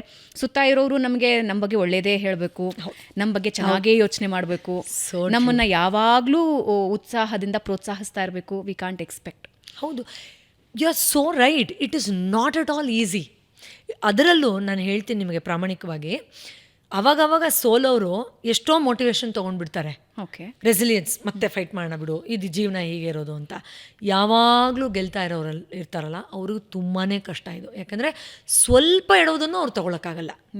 ಈ ಅತಿ ಬುದ್ಧಿವಂತರ ವಿದ್ಯಾರ್ಥಿಗಳನ್ನು ನಾವು ನೋಡ್ತೀವಲ್ಲ, ನಾನು ತುಂಬ ಸತಿ ಟಿ ವಿ ಶೋಗಳಲ್ಲಿ ಸುವರ್ಣಲ್ಲೇ ಎಷ್ಟೋ ಸತಿ ಹೇಳಿದ್ದೀನಿ ಲೈವಲ್ಲಿ, ನನ್ನ ಹತ್ರ ಕಮ್ಮಿ ಮಾರ್ಕ್ಸ್ ಬರೋ ಮಕ್ಕಳಿಗಿಂತ ಜಾಸ್ತಿ ಮಾರ್ಕ್ಸ್ ಬರೋರು ಯಾಕಪ್ಪ ಬರ್ತಾರೆ ಅಂತ ನನಗೆ ಆಶ್ಚರ್ಯ ಅನಿಸೋದು. ಯಾಕಂದರೆ ಅವ್ರಿಗೆ ಅದನ್ನು ಡೈಜೆಸ್ಟ್ ಮಾಡ್ಕೊಳ್ಳುವಂಥ ಕ್ಯಾಲಿಬರೇ ಇರಲ್ಲ. ನೀನು ಕಮ್ಮಿ, ನೀನು ಸೋತೋದೆ, ನಿನ್ನ ಕೈಲಿ ಆಗಲ್ಲ, ನಿನಗಿದು ಚೆನ್ನಾಗಿರ್ಬೋದು, ಇದು ಚೆನ್ನಾಗಿಲ್ಲ, ಇದನ್ನು.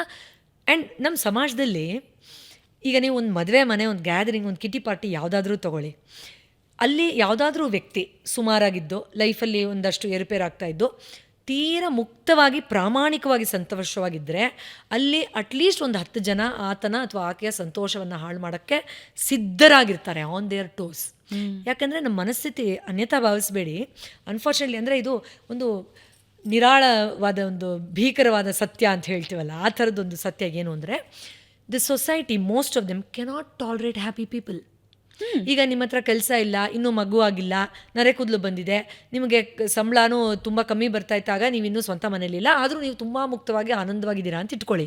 ಅಯ್ಯೋ, ನಾನು 4th ಫ್ಲೋರಲ್ಲಿ ನನ್ನ ಸ್ವಂತ ಬಿಲ್ಡಿಂಗಲ್ಲಿ ನಿಂತಿದ್ದೀನಿ, ಸಂಬಳ ಬರುತ್ತೆ, ನನ್ನ ಗಂಡ ಅಂಥ ದೊಡ್ಡ ಪೋಸ್ಟಲ್ಲಿದ್ದಾರೆ, ನಂಗೆ 3 ಜನ ಮಕ್ಕಳು, ನಾನು ಸಂತೋಷವಾಗಿಲ್ಲದೆ ಇರೋಷ್ಟು ಸಂತೋಷವಾಗಿ ಈಕೆ ಹೇಗಿರ್ತಾಳೆ, ಮಾಡ್ತೀನಿ ಇರು ಅಂದ್ಬಿಟ್ಟು, ಅಯ್ಯೋ ಯಾಕೆ ಕಣ್ಣೊಳಗಡೆ ಹೋಗ್ಬಿಟ್ಟಿದೆ, ಏನು ಹಿಂಗಾಗ್ಬಿಟ್ಟಿದ್ಯಾ, ಅಯ್ಯೋ ಪಾಪ ನಿನ್ನ ಮಕ್ಕಳೇ ಅಲ್ವಲ್ಲ, ಏನು ಮಾಡ್ತೀಯಾ ಅಂತ ಆ ಒಂದು ಒಳಗಡೆಯಿಂದ ಬಡತನದಲ್ಲಿರ್ತಾರಲ್ಲ ಆ ಗಲೀಜನ ಇನ್ನೊಬ್ಬರ ಮೇಲೆ ಹಾಕ್ಬಿಟ್ಟು ತುಂಬ ಖುಷಿ ಅನುಭವಿಸ್ತಾರೆ. ಇದು ನಮಗೆ ಬೀದಿಯಲ್ಲೂ ಸಿಗುತ್ತೆ. We cannot tolerate happy relaxed people. ಏನು ಮಾಡ್ತಾ ಇದೆಯಾ, ಐ ಆಮ್ ಕ್ಯೂರಿಯಸ್ ಅಲ್ವಾ? ಸೊಸೈಟಿಯಲ್ಲಿ ಎಷ್ಟು % ಹ್ಯಾಪಿ ಪೀಪಲ್ ಇದ್ದಾರೆ, ಟ್ರೂಲಿ ಹ್ಯಾಪಿ, ನಿಜವಾಗ್ಲೂ ಖುಷಿ? ನಿಮ್ಗೆ ಆಘಾತ ಆಗ್ಬೋದು, ಒಂದು 2% ಅಂತ. ಹೌದು. ಆ್ಯಂಡ್ ಎಷ್ಟೋ ಜನ ನನ್ನ ಹತ್ರ ಬರೋರು, ಮೇಡಮ್ ನನಗೆ ಈ ಥರ ಫ್ರಸ್ಟ್ರೇಷನ್ ಇದೆ, ನೆಗೆಟಿವ್ ಥಾಟ್ಸ್ ಇದೆ, ಬೇರೆಯವ್ರಿಗೂ ಇರುತ್ತಾ ಈ ಥರ ಅಥವಾ ನನಗೆ ಮಾತ್ರನಾ ಅಂತ ಕೇಳ್ತಾರೆ. It is really very very less. ನಾನು ಇಷ್ಟು ವರ್ಷದಲ್ಲಿ, it's been almost 15 years I am running my drugless therapy centre. ತುಂಬ ಪ್ರಾಮಾಣಿಕವಾಗಿ ಚೆನ್ನಾಗಿರೋ ಗಂಡ ಹೆಂಡತಿ ಅಂದರೆ ಆನಂದವಾಗಿ ನಿಜವಾಗ್ಲೂ ಇದ್ದಾರೆ, ಆ ಕಂಟೆಂಟ್ಮೆಂಟ್ ಇದೆ ಅನ್ನೋದನ್ನು ಬೆರಳೆಣಿಕೆಯಷ್ಟು ಜನ ಅಷ್ಟೇ ನಾನು ನೋಡಿರೋದು. ಇಲ್ಲ ಅಂದರೆ ಗಂಡನ ಮುಂದೆ ತುಂಬ ಚೆನ್ನಾಗಿ ಹೆಂಡತಿ ಹೊಗಳ್ತಾರೆ, ವೈಸ್ ವರ್ಸ. ಓಕೆ, ಒಬ್ಬರೊಬ್ಬರ ಹತ್ರನೇ ಮಾತಾಡ್ತೀನಿ ಅಂದ ತಕ್ಷಣ ಎಲ್ಲ ಒಳಗಡೆ ಇರೋ ತಪ್ಪನ್ನು ನಾನು ಹೇಳ್ತಾ ಇಲ್ಲ. ಅಂದರೆ ಆ ಕಂಟೆಂಟ್ಮೆಂಟ್ ರೇಷಿಯೋನ ನಾವು ತುಂಬ ನಾಟಕೀಯವಾಗಿ ಪ್ರೊಜೆಕ್ಟ್ ಮಾಡ್ತೀವಿ. ಏನು ರೀಸನ್ ಅದಕ್ಕೆ? ಕಾರಣ ಏನು? We don't want to go low in the face of the society. ನೀವು ಸರಿ ಇಲ್ಲ, ನೀವು ಚೆನ್ನಾಗಿಲ್ಲ, ನಾನು ತುಂಬ ಚೆನ್ನಾಗಿದ್ದೀನಿ, ಎವ್ರಿಥಿಂಗ್ ಈಸ್ ಓಕೆ. ಆ್ಯಂಡ್ ಅದಕ್ಕೂ ಕಾರಣ ಒಂದು I have to pull the show, ನನ್ನ ರೆಸ್ಪಾನ್ಸಿಬಿಲಿಟಿ ಮೇಂಟೈನ್ ಮಾಡೋದಿರ್ಬೋದು, ಅಥವಾ ನನ್ನಲ್ಲಿ ಏನೋ ಕಮ್ಮಿ ಇದೆ ಅಂದ ತಕ್ಷಣ ನನ್ನನ್ನು ಐಸೋಲೇಟ್ ಮಾಡಿಬಿಡ್ಬೋದು ಸೊಸೈಟಿ ಅನ್ನೋ ಭಯ ನಮ್ಮಲ್ಲಿ ತುಂಬ ಜನಕ್ಕಿದೆ. ತೋರಿಕೆ ಜಾಸ್ತಿ. Absolutely. Pretense is something really running through. ಹಾಗಾದ್ರೆ ಅವರೊಂದು ಸರ್ಕಲ್, ಒಂದು ವಿಷವರ್ತುಲದಲ್ಲಿ ಸಿಗಾಕೊಂಡಂಗೆ ಅಲ್ವಾ? ಹೌದು, ಅದರಿಂದ ಆಚೆ ಬರೋಕ್ಕಾಗಲ್ಲ. ಒಂದಿನ ಅವರು ಡೆಡ್ಡನ್ನು ಹಿಟ್ ಮಾಡೇ ಮಾಡ್ತಾರೆ. ಆ್ಯಂಡ್ ಆವಾಗ ಅವ್ರ ಜೊತೆ ಅವ್ರು ಕೂತ್ಕೊಳ್ಳೇಬೇಕಾಗತ್ತೆ. ಕೂತ್ಕೊಳ್ಳಿಲ್ಲ ಅಂದರೆ ನಾನು ತುಂಬ ನಿಖರವಾಗಿ ಹೇಳಬಲ್ಲೆ, ದೇಹ ಕೂನ್ಸತ್ತೆ. ದೇಹ, ಹೌದು. ಏನಾದರೂ ಒಂದು ನೋವು, ಯಾತನೆ, ಮಾನಸಿಕ ಹಿಂಸೆ ಆಗ್ತಾ ಇಲ್ಲ ಅಂತ ಕೈಂಡ್ಲಿ ಸಿಟ್ ಡೌನ್ ಅಂತ ಅದು ಕೂನ್ಸತ್ತೆ. ಸೊ ನಾನು ಹೇಳೋದು, ಯಾಕೆ ಅಲ್ಲಿವರೆಗೂ ತೊಗೊಂಡು ಹೋಗ್ತೀರಾ? ಅವಾಗ ಒಂಚೂರು ಮಿರರ್ ಮಾಡ್ಕೊಳ್ಳಿ. ನಾವೆಲ್ಲರೂ human beings, we all are here too. ಈಗ ನಾವು ಎಲ್ಲರೂ ನಡಿಬೇಕಾದ್ರೆ ಬಿದ್ದಿದ್ದೀವಲ್ವ, ಯಾಕೆ ಅದನ್ನು ಸ್ವೀಕಾರ ಮಾಡಲ್ಲ? ಬೆಳೀತಾ ನಾವು ಎಲ್ಲರೂ ಬಿದ್ದಿದ್ದೀವಿ, ತಲೆ ಹೊಡ್ಕೊಂಡಿದ್ದೀವಿ, ರಕ್ತ ಸುರಿಸ್ಕೊಂಡಿದ್ದೀವಿ, ಸ್ಟಿಚಸ್ ಹಾಕ್ಕೊಂಡಿದ್ದೀವಿ, ಏನೇನೆಲ್ಲ ಕಿತಾಪತಿ ಕೆಲಸ ಮಾಡ್ಕೊಂಡು ನಡೆಯೋದು ಕಲ್ತಿದ್ದೀವಿ, ಸೈಕಲ್ ಹೊಡಿಯೋದು ಕಲ್ತಿದ್ದೀವಿ. ಬಟ್ ಒಂದು ಏಜ್ ಆದಮೇಲೆ ಎಲ್ಲೂ ಬೀಳಬಾರ್ದು ಅನ್ನೋದು ಯಾಕೆ ಬಂತು ನಮಗೆ? ಈ ರೇಸಿನ ಸ್ಟ್ರೆಸ್ಸನ್ನು ಯಾರು ತುಂಬಿದ್ರು? ಅದಕ್ಕೆ ನಾನು ಹೇಳೋದು, society plays a very big role. We all converse like that. Happy mind ಹೇಗಿರುತ್ತೆ ಪೂರ್ವಿ ಅವರೇ? ಓ ಮೈ ಗಾಡ್, ಅವರು I care a damn about anything ಅನ್ನೋ ಥರ ಇರ್ತಾರೆ. ಒಂದೇ ಲೈನಲ್ಲಿ ಹೇಳಬೇಕು ಅಂದರೆ literally they are not bothered about anything. In fact Ramana ಮಹರ್ಷಿಗಳಿಗೆ ನಿಮ್ಗೆ ಗೊತ್ತಿರ್ಬೋದು, ಭಗವಾನ್ ರಮಣ ಮಹರ್ಷಿಗಳು ಅವ್ರಿಗೆ ಯಾರೋ ಹೇಳಿದ್ರಂತೆ, ಈ ಥರ ಇದೆ ಗೊತ್ತಾ, ಆ ಥರ ಇದೆ, ಅಲ್ಲಿ ವರ್ಲ್ಡ್ ವಾರ್ ನಡೀತಂತೆ, ಇದಾಗುತ್ತೆ. ಸರಿ, ಅದೆಲ್ಲ ಆಗಲಿ, ನೀನು ಇವಾಗ ಆರಾಮಾಗಿ ಕೂತ್ಕೊಳ್ಳೋದ್ರಿಂದ ಏನೂ ತಡೀತಾ ಇಲ್ವಲ್ಲ, ಕೂತ್ಕೊಳ್ಳಪ್ಪ ಅಂತ ಹೇಳೋರಂತೆ. And that will help indirectly to create more better peace in the world. Actually at this moment ಇವಾಗ ನಾವು ಕಾನ್ವರ್ಸ್ ಮಾಡ್ತಾ ಇದ್ವಿ, ವೀಕ್ಷಕರು ಈ ವಿಡಿಯೋ ನೋಡ್ತಾ ಇದ್ದಾರೆ. ಇನ್ ರಿಯಲ್ ಈ ಕ್ಷಣವನ್ನು ಅನುಭವಿಸೋದು ಬೇಕು ಅಂತಂದರೆ ನಮ್ಮನ್ನು ಏನೂ ತಡೀತಾ ಇಲ್ಲ, ಹೌದಾ? ಹೌದು. But we don't want to, ಅಲ್ವಾ? ಕಾನ್ಸ್ಟೆಂಟಾಗಿ, ಹೌದು, ಬ್ಯಾಕ್ ಆಫ್ ದ ಮೈಂಡಲ್ಲಿ ಅಯ್ಯೋ ರಾಮ, ಚೋಚಬಾತ್ ಏನೇನೋ ಎಲ್ಲ ಮಿಕ್ಸ್ ಆಗಿ ಓಡ್ತಾ ಇದೆ ನಮ್ಮಲ್ಲಿ. ಬಟ್ ಇನ್ ರಿಯಾಲಿಟಿ ನಿಜವಾಗ್ಲೂ ಆನಂದವಾಗಿರೋನು ಅಂದರೆ ನಾನು 2%, I didn't throw that figure to scare everybody. ನಿಜವಾಗ್ಲೂ ಆ ಪರಮಾನಂದದ ನಿರಾಳತೆಯಲ್ಲಿರೋರು ಆಧ್ಯಾತ್ಮಿಕವಾಗಿಯೂ ಕೂಡ. ಬಟ್ ಐ ಥಿಂಕ್ ಒಂದು 80-20 ರೇಷಿಯೋ ನಾವು ತಗೊಳ್ಬಹುದು. 80-20, ಹೌದು, ಖಂಡಿತ. ಆರಾಮಾಗಿದ್ದೀನಿ, ಪರವಾಗಿಲ್ಲ, I am thankful to God for what he has given ಅಂತ. ಬಟ್ ತುಂಬ ಜನ ಕ್ಷುಲ್ಲಕ ವಿಷಯಕ್ಕೆ, ಹೊರಗಡೆ ಪ್ರಪಂಚಕ್ಕೆ ನಾನು ಚೆನ್ನಾಗಿದ್ದೀನಿ ಅಂತ ತೋರಿಸ್ಕೊಂಡು ಒಳಗಡೆ ನರಕಾಯಾತನ ಅನುಭವಿಸ್ತಾ ಇರೋರು ತುಂಬ ಜನ ಇದ್ದಾರೆ. ನಾನು ಆಗಲೇ ಹೇಳಿದಾಗೆ, ಹೌದಾ ಇದು ಹೀಗಿದೆಯಾ, ಇರಲಿ ಬಿಡು, ನಾನು ಇದನ್ನು ಹ್ಯಾಂಡಲ್ ಮಾಡೋದ್ರ ಕಡೆ ವರ್ಕ್ ಮಾಡ್ತೀನಿ. ಓ ಇದು ಸರಿ ಹೋಗಲಿಲ್ವಾ, ಇದನ್ನು ಬಿಲ್ಡ್ ಮಾಡೋಕ್ಕೆ ನಾನು ಏನು ಮಾಡಬೇಕು ಅಂತ ಕಲಿತೀನಿ. ಈ ಆ್ಯಟಿಟ್ಯೂಡ್ ಹೇಳಿ ನಮಗೆ ಒಂದು ಪ್ರಾಬ್ಲಮ್ ಇಮಿಡಿಯೇಟಾಗಿ ಬಂದರೆ ಎಷ್ಟು ಜನಕ್ಕಿದೆ. ಮನೆಯಲ್ಲಿ ಆಫೀಸ್ಗೆ ಹೋಗ್ಬೇಕಾದ್ರೆ ಕರೆಂಟ್ ಹೋದ್ರೇ ಮಹಾಭಾರತ ಯುದ್ಧ ರೇಂಜಿಗೆ ನಾವು ಕಿರ್ಚಾಡೋರು. ಓ ಕರೆಂಟ್ ಹೋಯ್ತಾ, ಪರವಾಗಿಲ್ಲ ಬಿಡು, ಇವತ್ತು ಏನು ಮಾಡದೇ ಇರೋ ಬಟ್ಟೆ ಹಾಕೊಂಡು ಹೋಗ್ತೀನಿ ಇನ್ನಷ್ಟು ನಮಗೆ ಫ್ರೀ ಮೈಂಡ್ ಇಲ್ಲ. ಬೆಸ್ಟ್ ಎಕ್ಸಾಂಪಲ್ ಹೇಳ ನಿಮಗೆ, ಕೋವಿಡ್ ಟೈಮಲ್ಲಿ ನಾವೆಲ್ಲ ಹೆಂಗೆ ಆಡಿದ್ವಿ ಅನ್ನೋದು ಅಲ್ವಾ? ಅದು ಕ್ಲೀನಾಗಿ ರಿಪೋರ್ಟ್ ಕಾರ್ಡ್, ನಮ್ಮ ಮನಸ್ಸು ಕೋವಿಡ್ ಟೈಮಲ್ಲಿ ಹೇಗಿತ್ತು ಅನ್ನೋದು, ನಮ್ಮ ಮೆಂಟಲ್ ಹೆಲ್ತ್ ಏನಿತ್ತು ಅನ್ನೋದಕ್ಕೆ ಒಂದು ರಿಪೋರ್ಟ್ ಕಾರ್ಡ್ ದೇವ್ರಿಗೆ ಕೊಟ್ಟು ಹೋಗೋ ಥರ ಇತ್ತು. ಇಫ್ ಯು ರಿಮೆಂಬರ್, ಆ ಟೈಮಲ್ಲಿ ಫಿಸಿಕಲ್ ಅಬ್ಯೂಸ್ಗಳು ಜಾಸ್ತಿ ಆಯಿತು, ಮನೇಲಿ ವೈಲೆನ್ಸ್ಗಳು ತುಂಬ ಹೆಚ್ಚಾಯಿತು. ನಿಮ್ಗೆ ಗೊತ್ತಿರ್ಬೋದು, domestic violence was at the peak. Depression, stress, panic, anxiety ಸಿಕ್ಕಾಪಟ್ಟೆ ಪೀಕ್ ಹೋಗಿ ಇಟ್ಟಾಯ್ತದು. ಯಾಕೆ ಅಂದರೆ ನಿಮ್ಮ ಜೊತೆ ನೀವು ಕೂತ್ಕೊಂಡೇ ಇಲ್ಲ. ಯಾವಾಗ ಎಲ್ಲರೂ ನಿನ್ನ ಜೊತೆ ನೀವು ಕೂತ್ಕೊ, ನಿಂಗೇನು ಕೆಲಸ ಇಲ್ಲ, ಕೂತ್ಕೊ ಅಂತ ಹೇಳಿದ್ವೋ, we just couldn't confront the garbage that is dumped inside. ಅಂದರೆ ಹಿಂದೆ ಹಾಕ್ಕೊಂಡು ಆಮೇಲೆ ನೋಡ್ಕೊಳ್ಳೋಣ ಅಂತ ಒಂದಿನ 360 ಡಿಗ್ರೀಸ್ ತಿರುಗಿದಾಗ ಆ ಶಾಕ್ ಹೊಡೆಯುತ್ತಲ್ಲ ನಮಗೆ, ಅದು ತುಂಬ ಕಷ್ಟ. ಅದಕ್ಕೆ ನಾನು ಪೋಸ್ಟ್ ರಿಟೈರ್ಮೆಂಟ್ ಇರೋರು ತುಂಬ ಜನ ಈ ನೋವಲ್ಲಿ ಅನುಭವ ಹಂಚ್ಕೊಂಡ್ರವ್ರನ್ನ ತುಂಬ ಡೀಟೇಲಾಗಿ ಮಾತಾಡಿಸ್ತೀನಿ. ಯಾಕಂದರೆ ಅವ್ರಿಗೆ ಎಕ್ಸಾಕ್ಟಾಗಿ ಗೊತ್ತಾಗೋಗುತ್ತೆ ಎಲ್ಲೆಲ್ಲಿ ಯಾಮಾರ್ದೆ ನಾನು ಅಂತ. ಓಕೆ. ಆ್ಯಂಡ್ ಅವರು ಎಷ್ಟು ಪಿನ್ ಪಾಯಿಂಟ್ ಮಾಡಿ ಹೇಳ್ತಾರೆ ಅಂದರೆ, ಅಮ್ಮ ನಾನು ಒಂದು 50 ಲಕ್ಷ ಕಮ್ಮಿ ಸಂಪಾದನೆ ಮಾಡಿದ್ದಿದ್ರು ಪರವಾಗಿರ್ತಾ ಇರಲಿಲ್ಲಮ್ಮ, ನನ್ನ ಹೆಂಡ್ತಿಗೆ ಅರ್ಧ ಗಂಟೆ ಟೈಮ್ ಕೊಡಬೇಕಾಗಿತ್ತು, ಪಾಪ ಅವಳು ಬೇಡ್ತಾನೆ ಕ್ಯಾನ್ಸರಲ್ಲಿ ಸತ್ತೋಗ್ಬಿಟ್ಲು ಅಂತ. ಸೊ ಆ ಇನ್ಪುಟ್ಸ್ ಇದೆಯಲ್ಲ, ಅದು ಗೋಲ್ಡನ್ ಡೈಮಂಡ್ ನಮಗೆ ಹೆಲ್ತ್ ಇಂಡಸ್ಟ್ರೀಲಿ. Because they know what to do, but they can't go back unfortunately. But at least ನಮ್ಮಂಥವ್ರಿಗೆ ಮತ್ತು ನಮ್ಮ ಮೂಲಕ ಇನ್ನೂ ಅಷ್ಟು ಜನಕ್ಕೆ ಅದನ್ನು ಪಾಸ್ ಆನ್ ಮಾಡೋಕ್ಕೆ ತುಂಬಾ ಉಪಯೋಗಕರ ವಿಷಯ ಅದು. ಸೊ ಪಾಸ್, ನಿಮ್ಮ ಸರ್ವೀಸಿಂಗ್ಗೆ ಟೈಮ್ ಬೇಕು ಒಂದು. ಎರಡನೇದು, ಆದಷ್ಟು ಪ್ರಾಮಾಣಿಕವಾಗಿರಿ. ನಾವೆಲ್ಲರೂ ಚೂರು ಪ್ರಾಮಾಣಿಕವಾಗಿದ್ದರೆ ನಮಗೂ ನಾಳೆ ದಿನ ಪ್ರಾಬ್ಲಮ್ ಬಂದಾಗ ಹೇಳ್ಕೊಳಕ್ಕೆ ಈಸಿ ಆಗುತ್ತೆ. ಇವತ್ತು ಯಾಕೋ ನನ್ನ ಮನಸ್ಸು ಡಿಸ್ಟರ್ಬ್ ಆಗಿದೆ, ಇವತ್ತು ಯಾಕೋ ನನಗೆ ಕೋಪ ಹ್ಯಾಂಡಲ್ ಮಾಡೋಕ್ಕಾಗ್ತಿಲ್ಲ ಒಂದು ತಿಂಗಳಿಂದ. ಬಟ್ ಸೊಸೈಟಿ ಆ ಪ್ರಾಮಾಣಿಕತೆನ ಹ್ಯಾಂಡಲ್ ಮಾಡತ್ತಾ? ಅಕ್ಸೆಪ್ಟೆನ್ಸ್ ಇಸ್ ವೆರಿ, ಹೌದು, they will literally isolate you.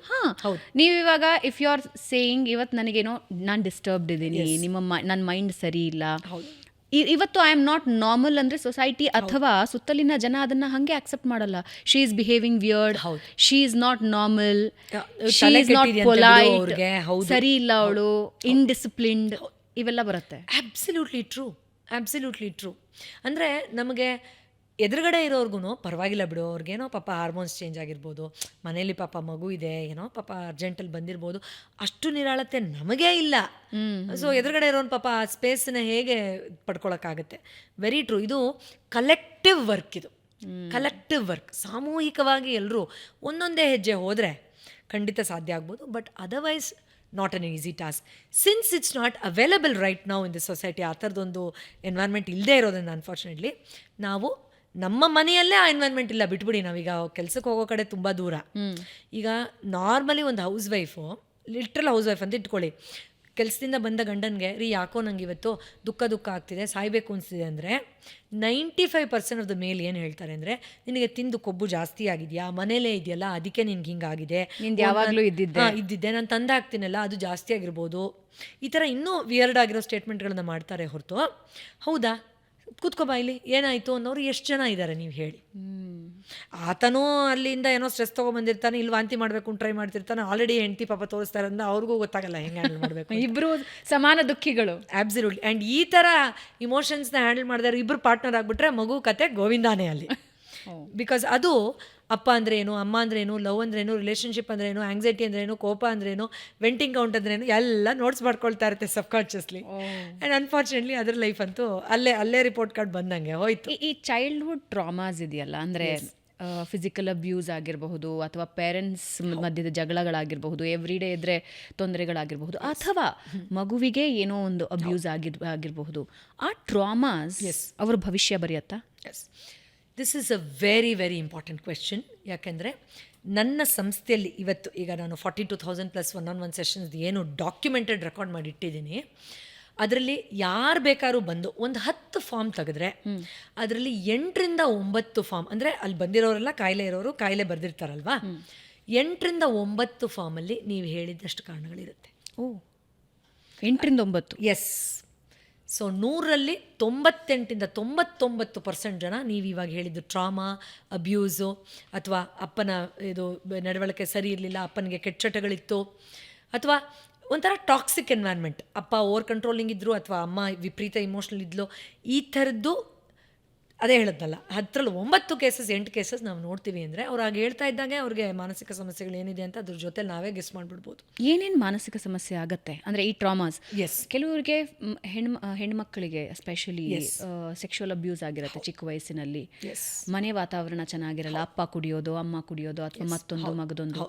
How it impacts on them? My god, ಎಷ್ಟು ಆಳವಾಗಿ ಇಳಿಯುತ್ತೆ ಅಂತ ಹೇಳಿದ್ರೆ ನಾವು ನಂಬಕ್ಕೆ ಆಗಲ್ಲ. ಅಂದರೆ ಪೂರ್ತಿ ನಮ್ಮ ಪರ್ಸನಾಲಿಟಿ ಅದರಿಂದನೇ ಮೇಜರಾಗಿ ಇನ್ಫ್ಲುಯೆನ್ಸ್ ಆಗುತ್ತಾ ಅನ್ನೋ ಲೆವೆಲ್ಗೆ ಅದು ಇಂಪ್ಯಾಕ್ಟ್ ಮಾಡೋಕ್ಕೆ ಸಾಧ್ಯ ಇದೆ. ನಾನು ಮ್ಯಾಚ್ ದ ಫಾಲೋಯಿಂಗ್ ಥರ ಒಂದೊಂದೇ ಹೇಳ್ತೀನಿ. ಈಗ ತಂದೆ ಕುಡಿದು ಬಂದು ಮನೆಯಲ್ಲಿ ಗಲಾಟೆ ಮಾಡ್ತಾಯಿದ್ರು. ಗಲಾಟೆ ಅಂದರೆ ಲಿಟ್ರಲಿ ಅಮ್ಮನಿಗೆ ಹೊಡೆಯೋದು, ಬಡಿಯೋದು, ಅಥವಾ ತುಂಬ ಹೀನಾಯವಾದ ವರ್ಬಲ್ ಅಬ್ಯೂಸ್ ಅಂತ ಇಟ್ಕೊಳ್ಳಿ.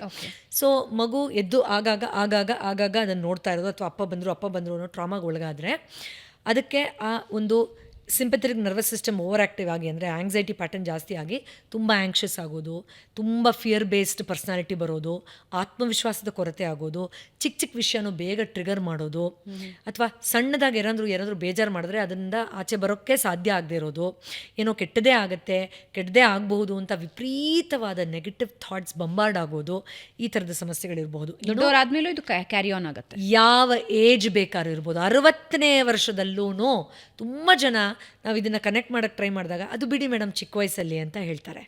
ಚಿಕ್ಕ ವಯಸ್ಸು ನಿಮ್ಮ ದೇಹಕ್ಕೆ, ನಿಮ್ಮ ಡೇಟ್ ಆಫ್ ಬರ್ತಿಗೆ, ನಿಮ್ಮ ಸುಪ್ತ ಮನಸ್ಸಿಗೆ ಅಲ್ಲ. ಹಾಗಿದ್ರೆ ಚಿಕ್ಕ ವಯಸ್ಸಿದ್ರೆ ಇವಾಗಲೂ ಹೇಗೆ ಅಷ್ಟು ನಿಖರವಾಗಿ ಹೇಳ್ತೀರಾ? ಫಾರ್ ಎಕ್ಸಾಂಪಲ್, ಈಗ ನಿಮ್ಗೆ 55 ವರ್ಷ, ನಿಮ್ಮ ತಂದೆ ಚೆನ್ನಾಗಿ ಕಪಾಳಕ್ಕೆ ಹೊಡೆದಿದ್ರಲ್ಲ, ಅವತ್ತು ಏನಾಯಿತು ಅಂದರೆ ಅವತ್ತು ಗಂಟೆ ಎಷ್ಟು, ನಾನು ಯಾವ ಕಲರ್ ಶರ್ಟ್ ಹಾಕಿದ್ದೆ, ಸೈಕಲ್ ಎಲ್ಲಿ ನಿಲ್ಲಿಸಿದ್ದೆ, ನಮ್ಮಮ್ಮ ಏನು ತಿಂಡಿ ಮಾಡಿದ್ಲು, ಎಲ್ಲ ಹೆಂಗೆ ಹೇಳ್ತೀರಾ ಮತ್ತೆ? ಯಾಕಂದರೆ ಅದು ಲಾಂಗ್ ಟರ್ಮ್ ಮೆಮರಿಯಲ್ಲಿ ಇಂಪ್ರಿಂಟ್ ಆಗಿಬಿಟ್ಟಿದೆ. And it remembers every single nuances of what happen then. That is why. And it is 100% having an impact right now in everything that your experiencing. ನಿಮ್ಮ ಬಿಸ್ನೆಸ್, ನಿಮ್ಮ ದುಡ್ಡು, ನಿಮ್ಮ ಸಂಬಂಧ, ನಿಮ್ಮ ಮಕ್ಕಳ ಜೊತೆ ರಿಲೇಷನ್ಶಿಪ್ಪು, ನಿಮ್ಮ ಕಂಟೆಂಟ್ಮೆಂಟ್ ರೇಷಿಯೋ ಎಲ್ಲ ಇನ್ಫ್ಲುಯೆನ್ಸ್ ಮಾಡ್ತಾ ಇರುತ್ತೆ. ಇನ್ನು ನಾನು ತುಂಬ ಇಂಪಾರ್ಟೆಂಟಾಗಿ ಎಲ್ಲರಿಗೂ ಹೇಳೋದು, ನೀವು ಮಕ್ಕಳಿಗೆ ಯಾವುದಾದ್ರೂ ಬ್ರ್ಯಾಂಡೆಡ್ ಬಟ್ಟೆ ಕೊಡಿಸ್ತಿರೋ ಬಿಡ್ತಿರೋ, ಟಾಯ್ಸ್ ಕೊಡಿಸ್ತಿರೋ ಬಿಡ್ತಿರೋ, ಒಳ್ಳೆ ಸ್ಕೂಲ್ಗೆ ಹಾಕ್ತಿರೋ, FD ಮಾಡ್ತಿರೋ, ಆಸ್ತಿ ಕೊಡ್ತಿರೋ, ಅದೆಲ್ಲ ಸೆಕೆಂಡ್ರಿ. ಇದು ಕೇಳೋಕ್ಕೆ ಫಿಲಾಸಫಿ ಅನ್ನಿಸ್ಬೋದು, ಬರೆದಿಟ್ಕೊಳ್ಳಿ, ಪಕ್ಕಾ 100% ಗ್ಯಾರಂಟೀಡ್. ಇದು ಅಮ್ಮ ಎಷ್ಟು ಖುಷಿಯಾಗಿದ್ದಾಳೆ ಮನೆಯಲ್ಲಿ, ಇದೇ ಆ ಮಗುವಿಗೆ ಮುಂದೆ ಮಾನಸಿಕ ಭಾವನಾತ್ಮಕ ಆರೋಗ್ಯಕ್ಕೆ ಬುನಾದಿ ಆಗೋದು. ಹೇಗೆ? ಈಗ ಅಮ್ಮ ದುಃಖದಲ್ಲಿದ್ದಾಳೆ, ಬೇಜಾರಲ್ಲಿದ್ದಾಳೆ, ಅದಕ್ಕೆ ಒಂದು ವೊಕ್ಯಾಬ್ಯುಲರಿ ಡೆವಲಪ್ ಮಾಡ್ತಾಳೆ ಅವಳು. ಅಯ್ಯೋ ನಿಮ್ಮಪ್ಪ ನನ್ನ ಜೀವನ ಗೋಳಾಗೋಯ್ತು, ಅಯ್ಯೋ ನಿಮ್ಮ ಅಜ್ಜಿ ಹಿಂಗೆ ಮಾಡಿದ್ರು, ನನ್ನ ಲೈಫಲ್ಲಿ ಏನೂ ಚೆನ್ನಾಗಿಲ್ಲ, ನೀನಾದರೂ ಚೆನ್ನಾಗಿರು, ಏನು ಮಾಡೋದು, ನಮ್ಗೆ ಈ ಥರ ಒಂದು ಆಗಿಬಿಟ್ಟಿದೆ, ನಮ್ಮ ತುಂಬ ಬಡವರು ನೋಡೋರೆಲ್ಲ ನಮ್ಮನ್ನು ಅಣಗಿಸ್ತಾರೆ. ಸೊ ನೀನು ಜೀವನನ ಯಾವ ಥರ ಪೆಸಿಮಿಸ್ಟಿಕ್ಕಾಗಿ ನೋಡಬೇಕು ಅನ್ನೋ ಮೋಟರ್ ಇಲ್ಲಮ್ಮ ಆನ್ ಮಾಡಿದ್ಲು. ಆ್ಯಂಡ್ ಜೀವನದಲ್ಲಿ ಖುಷಿಯಾಗಿರೋದಕ್ಕೆ ನನಗೆ ಇಷ್ಟಷ್ಟೇ ಬೇಕು, ಬೇರೆ ಯಾವುದೂ ನನಗೆ ಖುಷಿ ಕೊಡೋಕ್ಕೆ ಸಾಧ್ಯನೇ ಇಲ್ಲ ಅನ್ನೋಂಥ ಸಿಸ್ಟಮ್ ಆನ್ ಮಾಡಿದ್ಲು. ಈಗ ಸದ್ಯಕ್ಕೇನೂ ಚೆನ್ನಾಗಿಲ್ಲ, ಭವಿಷ್ಯದಲ್ಲಿದೆ ಚೆನ್ನಾಗಿರೋದು ಅನ್ನೋಂಥ ಒಂದು ಡಿಲ್ಯೂಷನ್ನ ಟರ್ನ್ ಆನ್ ಮಾಡಿಬಿಟ್ಲು. ಆ್ಯಂಡ್ ನಾವು ಯಾವಾಗಲೂ ಒಂದು ಮನೇಲಿದ್ದೀವಿ ಅಂದರೆ, ಈಗ ನೋಡಿ ನಾವಿಬ್ಬರು ಒಂದು 3 ದಿನ ಜೊತೆಲಿದ್ರೇ, ನೀವಾಗಲೇ ಸ್ಟಾರ್ಟಿಂಗಲ್ಲಿ ಹೇಳಿದ್ರಿ good people influence with their aura ಅಂತ, ವಿಚ್ ಇಸ್ ಸೋ ಟ್ರೂ. ನಿಮ್ಮ ಭಾವನೆ ನನ್ನ ಇನ್ಫ್ಲುಯೆನ್ಸ್ ಮಾಡುತ್ತೆ, ನನ್ನ ಬಿಹೇವಿಯರ್ ನಿಮ್ಮನ್ನೇ ಇನ್ಫ್ಲುಯೆನ್ಸ್ ಮಾಡುತ್ತೆ. ಇನ್ನು relationship where we share the jeans ಯಾವ ಥರ ಇನ್ಫ್ಲುಯೆನ್ಸ್ ಮಾಡ್ಬೋದು, ಇಮ್ಯಾಜಿನೂ ಮಾಡ್ಕೊಳಕ್ಕಾಗಲ್ಲ. ಸೊ ಕಾರಣನೇ ಇಲ್ಲದೆ ಆ ದುಃಖ, ಕಾರಣನೇ ಇಲ್ಲದೆ ಬೇಜಾರು, ಕಾರಣನೇ ಇಲ್ಲದೆ ಜಿಗುಪ್ಸೆ, ಅಥವಾ ಯಾವುದನ್ನೋ ಪಡ್ಕೊಳ್ತಾನೇ ಇದ್ರೇ ನನಗೆ ಆನಂದ ಅನ್ನುವಂಥದ್ದು, ಇದೆಲ್ಲವೂ. ಆ್ಯಂಡ್ ಮೋಸ್ಟ್ ಇಂಪಾರ್ಟೆಂಟ್ಲಿ, ಅಮ್ಮ ಬೇಜಾರಲ್ಲಿದ್ದಾಳೆ, 5 ವರ್ಷದ್ದೋ 7 ವರ್ಷದ್ದೋ ಮಗು, ಇಟ್ ಈಸ್ ಆಬ್ಸಲ್ಯೂಟ್ಲಿ ಹೆಲ್ಪ್ಲೆಸ್. ಅಮ್ಮನ ಬೇಜಾರು ತೆಗಿಯೋಕ್ಕಾಗಲ್ಲ. ಇನ್ಫ್ಯಾಕ್ಟ್ ನಾವು ಎಷ್ಟು ಮನಸ್ಸಿಗೆ ನೋವಾಗುತ್ತೆ ಅಂದರೆ, ಅದು I can never forget this. ಇದು ಜಸ್ಟ್ ಫ್ಯೂ ಮಂತ್ಸ್ ಬ್ಯಾಕ್ ಆಗಿದ್ದು. ಒಂದು ಸ್ಪೆಷಲ್ ಚೈಲ್ಡ್ನ ಒಂದು ತಾಯಿ ಕರ್ಕೊಂಬಂದಿದ್ರು. ಆಕೆ ಅಳ್ತಾನೇ ಇದ್ದರು. ಕಾರಣ ಏನು ಅಂದರೆ, ಇದು ಇವತ್ತಿಗೂ ಸಮಾಜದಲ್ಲಿದೆ, ಅದಕ್ಕೋಸ್ಕರ ನಾನು ಹೇಳ್ತಾ ಇದ್ದೀನಿ. 2ನೇ ಮಗುನು ಹೆಣ್ಮಗು ಆಗ್ಬಿಡ್ತು ಅಂತ ಅಳ್ತಾಯಿದ್ರು. ನಾನು ಎಷ್ಟೋ ಹೇಳಿದೆ ಮಗುನ ಆಚೆ ಕುಣಿಸಿ ಅಂತ. ಇಲ್ಲ, ಅದು ಸ್ಪೆಷಲ್ ಚೈಲ್ಡು, ಯಾರೂ ಮ್ಯಾನೇಜ್ ಮಾಡೋಕ್ಕಾಗಲ್ಲ, ಪಕ್ಕದಲ್ಲೇ ಇರಲಿ ಅಂತ. So she was continuously crying, ನನಗೆ ಅವಮಾನ ತಡ್ಕೊಳಕ್ಕಾಗಲ್ಲ, ನಂಗೆ ಹೆಣ್ಮಗು ಆಗೋಯ್ತು, 2ನೇದು, ಮೊದಲನೇ ಮಗು ನೋಡಿದ್ರೆ ಹೀಗಿದೆ ಅಂತ. ಅದು ಮೊದಲನೇ ಮಗುನೂ ಅಷ್ಟು ಮುದ್ದಾಗಿದೆ, ಆ 2ನೇ ಮಗುನೂ ಅಷ್ಟು ಮುದ್ದಾಗಿದೆ ಅಂತ ದೇವತೆ ಥರ ಇದೆ. ಸೊ ಅಳ್ತಾ ಪಾಪ ಅದಕ್ಕೆ ಅಷ್ಟು ಇಮೋಷನ್ ಗ್ರಾಸ್ಪ್ ಮಾಡೋಕ್ಕೆ ಆಗದೆ ಇದ್ರೂ ಸಡನ್ನಾಗಿ ಯಾವಾಗ ಬಿಕ್ಕಿ ಅಮ್ಮ ಅಳಕ್ಕೆ ಶುರು ಆಯಿತೋ, ಆಗ ಎದ್ದು ಆ ಮಗು, ಈ ಟ್ರಾಮಾ ಅಲ್ಲಿದ್ದವ್ರು ಹೆಂಗೆ ಮಾಡ್ತಾರೆ, ಅಳ್ಬೇಡ ಅಂತ ಆ ಕಣ್ಣು ಒರ್ಸಕ್ಕೆ ಹೋಗೋದು, ನನ್ನ ಹತ್ರ ಬಂದು ಟಿಶ್ಯೂ ತೊಗೊಳಕ್ಕೆ ಹೋಗೋದು, ಪ್ಲೀಸ್ ಅಳ್ಬೇಡ ಅಂತ ರೆಸ್ಟ್ಲೆಸ್ ಆಗೋದು ಮಾಡ್ತಾ ಇದೆ. ಆ ತಾಯಿ ಅದನ್ನು ನೋಟಿಸ್ ಕೂಡ ಮಾಡ್ತಾ ಇಲ್ಲ. ಸೊ ದ ಚೈಲ್ಡ್, ಇದು ನಾನು ಎಕ್ಸಾಕ್ಟ್ ಕೇಸನ್ನೇ ನಾನು ನೋಡೋದು ಹೇಳ್ತಾ ಇರೋದು. ಬಟ್ ನಿಮ್ಮ ಮಗು ನಾರ್ಮಲ್ ಇದ್ರೂ, ಅಯ್ಯೋ ನನ್ನ ತಾಯಿ ದುಃಖದಲ್ಲಿದ್ದಾಳಲ್ವಾ, ನನಗೇನೂ ಮಾಡೋಕ್ಕಾಗ್ತಾ ಇಲ್ಲ ಅನ್ನೋ ಡೀಪ್ ಹೆಲ್ಪ್ಲೆಸ್ನೆಸ್ ಲೈಫ್ ಪೂರ್ತಿ ಕಾಡುತ್ತೆ. ಅದಾದಮೇಲೆ ತಾಯಿ ಖುಷಿಯಾಗಿರ್ಬೋದು, ತಾಯಿ ಆರೋಗ್ಯಕರ ಇರ್ಬೋದು, ತಾಯಿ ರಿಚ್ ಆಗ್ಬೋದು, ಅಥವಾ ತಾಯಿ ತೀರ್ಕೋಬಹುದು. ಬಟ್ ಈ ಭಾವನೆ, ಈಗ ನಾನು ನಿಮಗೆ ತುಂಬ ಕೆಟ್ಟದಾಗ ನಡ್ಕೊಂಡು ಆಮೇಲೆ ಒಂದು 10 ವರ್ಷ ಚೆನ್ನಾಗಿ ನಡ್ಕೊಂಡ್ರೆ, ನೀವು ಖಂಡಿತ ಹೇಳಲ್ವಾ ಅವತ್ತು ಕೆಟ್ಟದಾಗ ನಡ್ಕೊಂಡ್ರೆ ಅದು ಮಾತ್ರ ನನ್ನ ಮನಸ್ಸಿಂದ ಹೋಗ್ತಾ ಇಲ್ಲ ಅಂತ. So it will stay with the child as part of the personality. ಅದು ಲೈಫ್ ಟೈಮ್. ಖಂಡಿತ ಹೌದು. ಅನ್ಲೆಸ್ ಬೈ ಸಮ್, ಅದೇ ಪುಣ್ಯ ಅಂತೀವೋ, ಪೂರ್ವಜನ್ಮದ ಇದು ಅಂತೀವೋ, ಅದೃಷ್ಟ ಅಂತೀವೋ, ಅಥವಾ ಅದು ಯಾರಾದರೂ ಸದ್ಗುರುಗಳು ಸಿಕ್ಕಿದ್ರೆ ಅವರು ಮಾರ್ಗದರ್ಶನ ತೋರಿಸೋದು, ಈ ಥರದ ಕಾರ್ಯಕ್ರಮಗಳು ನೀವು ಮಾಡುವಂಥದ್ದು, ಇದ್ರ ಮೂಲಕ ಎಲ್ಲೋ ಒಂದು ಬಲ್ಪ್ ಆನ್ ಮೊಮೆಂಟ್ ಏನಾದರೂ ಆದರೆ ಖಂಡಿತ ಅದರಿಂದ ಹೊರಗಡೆ ಬರ್ಬೋದು. ಹೇಗೆ ಪೂರ್ವಿ ಅವರೇ, ಅಂದರೆ ಡೀಪ್ ಡೌನಲ್ಲಿ ಉಳಿದು ಹೋಗಿರೋಂತಹ ಇಂಥ ಪೇನ್ಸು, ಟ್ರಾಮಾಸು, ಅದರಿಂದ ಆಚೆ ಬರೋದು ಹೌದು ಇಂಡಿವಿಜುವಲ್ ಕೈಯಲ್ಲಿ ಸಾಧ್ಯ ಇಲ್ಲ. ಅಂದರೆ ಇವಾಗ ಯಾರಿಗೋ ಸಮಸ್ಯೆ ಇದೆ ಅಂದರೆ ಅವ್ರು ಒಬ್ಬರಿಂದಾನೇ ಸಾಧ್ಯ ಇಲ್ಲ ಅಂತ ನನಗನ್ಸುತ್ತೆ. I completely agri. ಹೌದು, ಈಗ ಒಂದು ಕಾಲು ಕೆಸರಲ್ಲಿದ್ದರೆ ಇನ್ನೊಂದು ಏನೋ ನೀವು ಸಾಹಸ ಮಾಡಿ ಆಚೆ ಬರ್ಬೋದು. 2 ಕಾಲು ಕೆಸರಲ್ಲಿದ್ದಾಗ ಇದು ಎತ್ತಿದ್ರೆ ಇದು ಸಿಕ್ಕಾಕೊಳ್ಳುತ್ತೆ, ಅದು ಎತ್ತಿದ್ರೆ ಅದು ಸಿಕ್ಕಾಕೊಳ್ಳುತ್ತೆ. ಆಗ ಖಂಡಿತ ನಮಗೆ ಆ ಕಡೆಯಿಂದ ಒಂದು ಕಡ್ಡಿನಾದರೂ ಸಹಾಯ ಕೊಟ್ಟು ಎಳ್ಕೊಳ್ಳೋರು ಖಂಡಿತ ಬೇಕಾಗ್ತಾರೆ. ಅದೊಂದು ಪುಸ್ತಕ ಇರ್ಬೋದು, ಒಂದು ಕಾರ್ಯಕ್ರಮ ಇರ್ಬೋದು, ಒಂದು ಮಾರ್ಗದರ್ಶನ ಇರ್ಬೋದು, ಒಂದು ಸತ್ಸಂಗ ಇರ್ಬೋದು, ಒಂದು ವರ್ಕ್ಶಾಪ್ ಇರ್ಬೋದು, ಅಥವಾ ಎಲ್ಲೋ ಒಂದು ಲೆಕ್ಚರ್ ಕೇಳಿರೋದು ಇರ್ಬೋದು, ಅಥವಾ ಒಂದು ಫ್ರೆಂಡ್ ಇರ್ಬೋದು. ಎಷ್ಟೋ ಸಾರಿ ನಾನು ನಿನ್ನಂಗೆ ಇದ್ದೆ ಕಣೆ, ಇದನ್ನು ಈ ಥರ ತೊಗೊಳ್ಬೇಕು ಅಂತ ನಂಗೆ ಅರ್ಥ ಆಗಿದೆ. ಅದು ತಾಯಿ ಇಮೋಷನ್, ತಾಯಿ ಮೇಲೆ ಪ್ರೀತಿ ಗೌರವ ಇರಲಿ ಪರವಾಗಿಲ್ಲ, ಬಟ್ ಅಮ್ಮ ಅದನ್ನು ಇಮೋಷನ್ನ ಸರಿಯಾಗಿ ಹ್ಯಾಂಡಲ್ ಮಾಡ್ತಾ ಇರಲಿಲ್ಲ ಅಂತ ನೀನು ಅದನ್ನು ಡ್ರಾಪ್ ಮಾಡಿ ಅದನ್ನು ನೋಡೋ ದೃಷ್ಟಿಕೋನವನ್ನು ಬದಲಾಯಿಸ್ಕೋ, ಅದನ್ನು ನಿನಗೆ ತುಂಬ ಬದಲಾವಣೆ ಕೊಡುತ್ತೆ ಅಂದಾಗ ಹೌದಲ್ವಾ ಅಂತ ಟಕ್ಕಾಗೆ ಬಲ್ಪ್ ಆನ್ ಮೂಮೆಂಟ್ ಆಗುತ್ತಾ ಅದು. ಯಾಕೆಂದ್ರೆ ತುಂಬಾ ವರ್ಷಗಳಿಂದ ಸ್ಟೋರ್ ಆಗಿರೋ ಎಮೋಷನ್ ಅದು.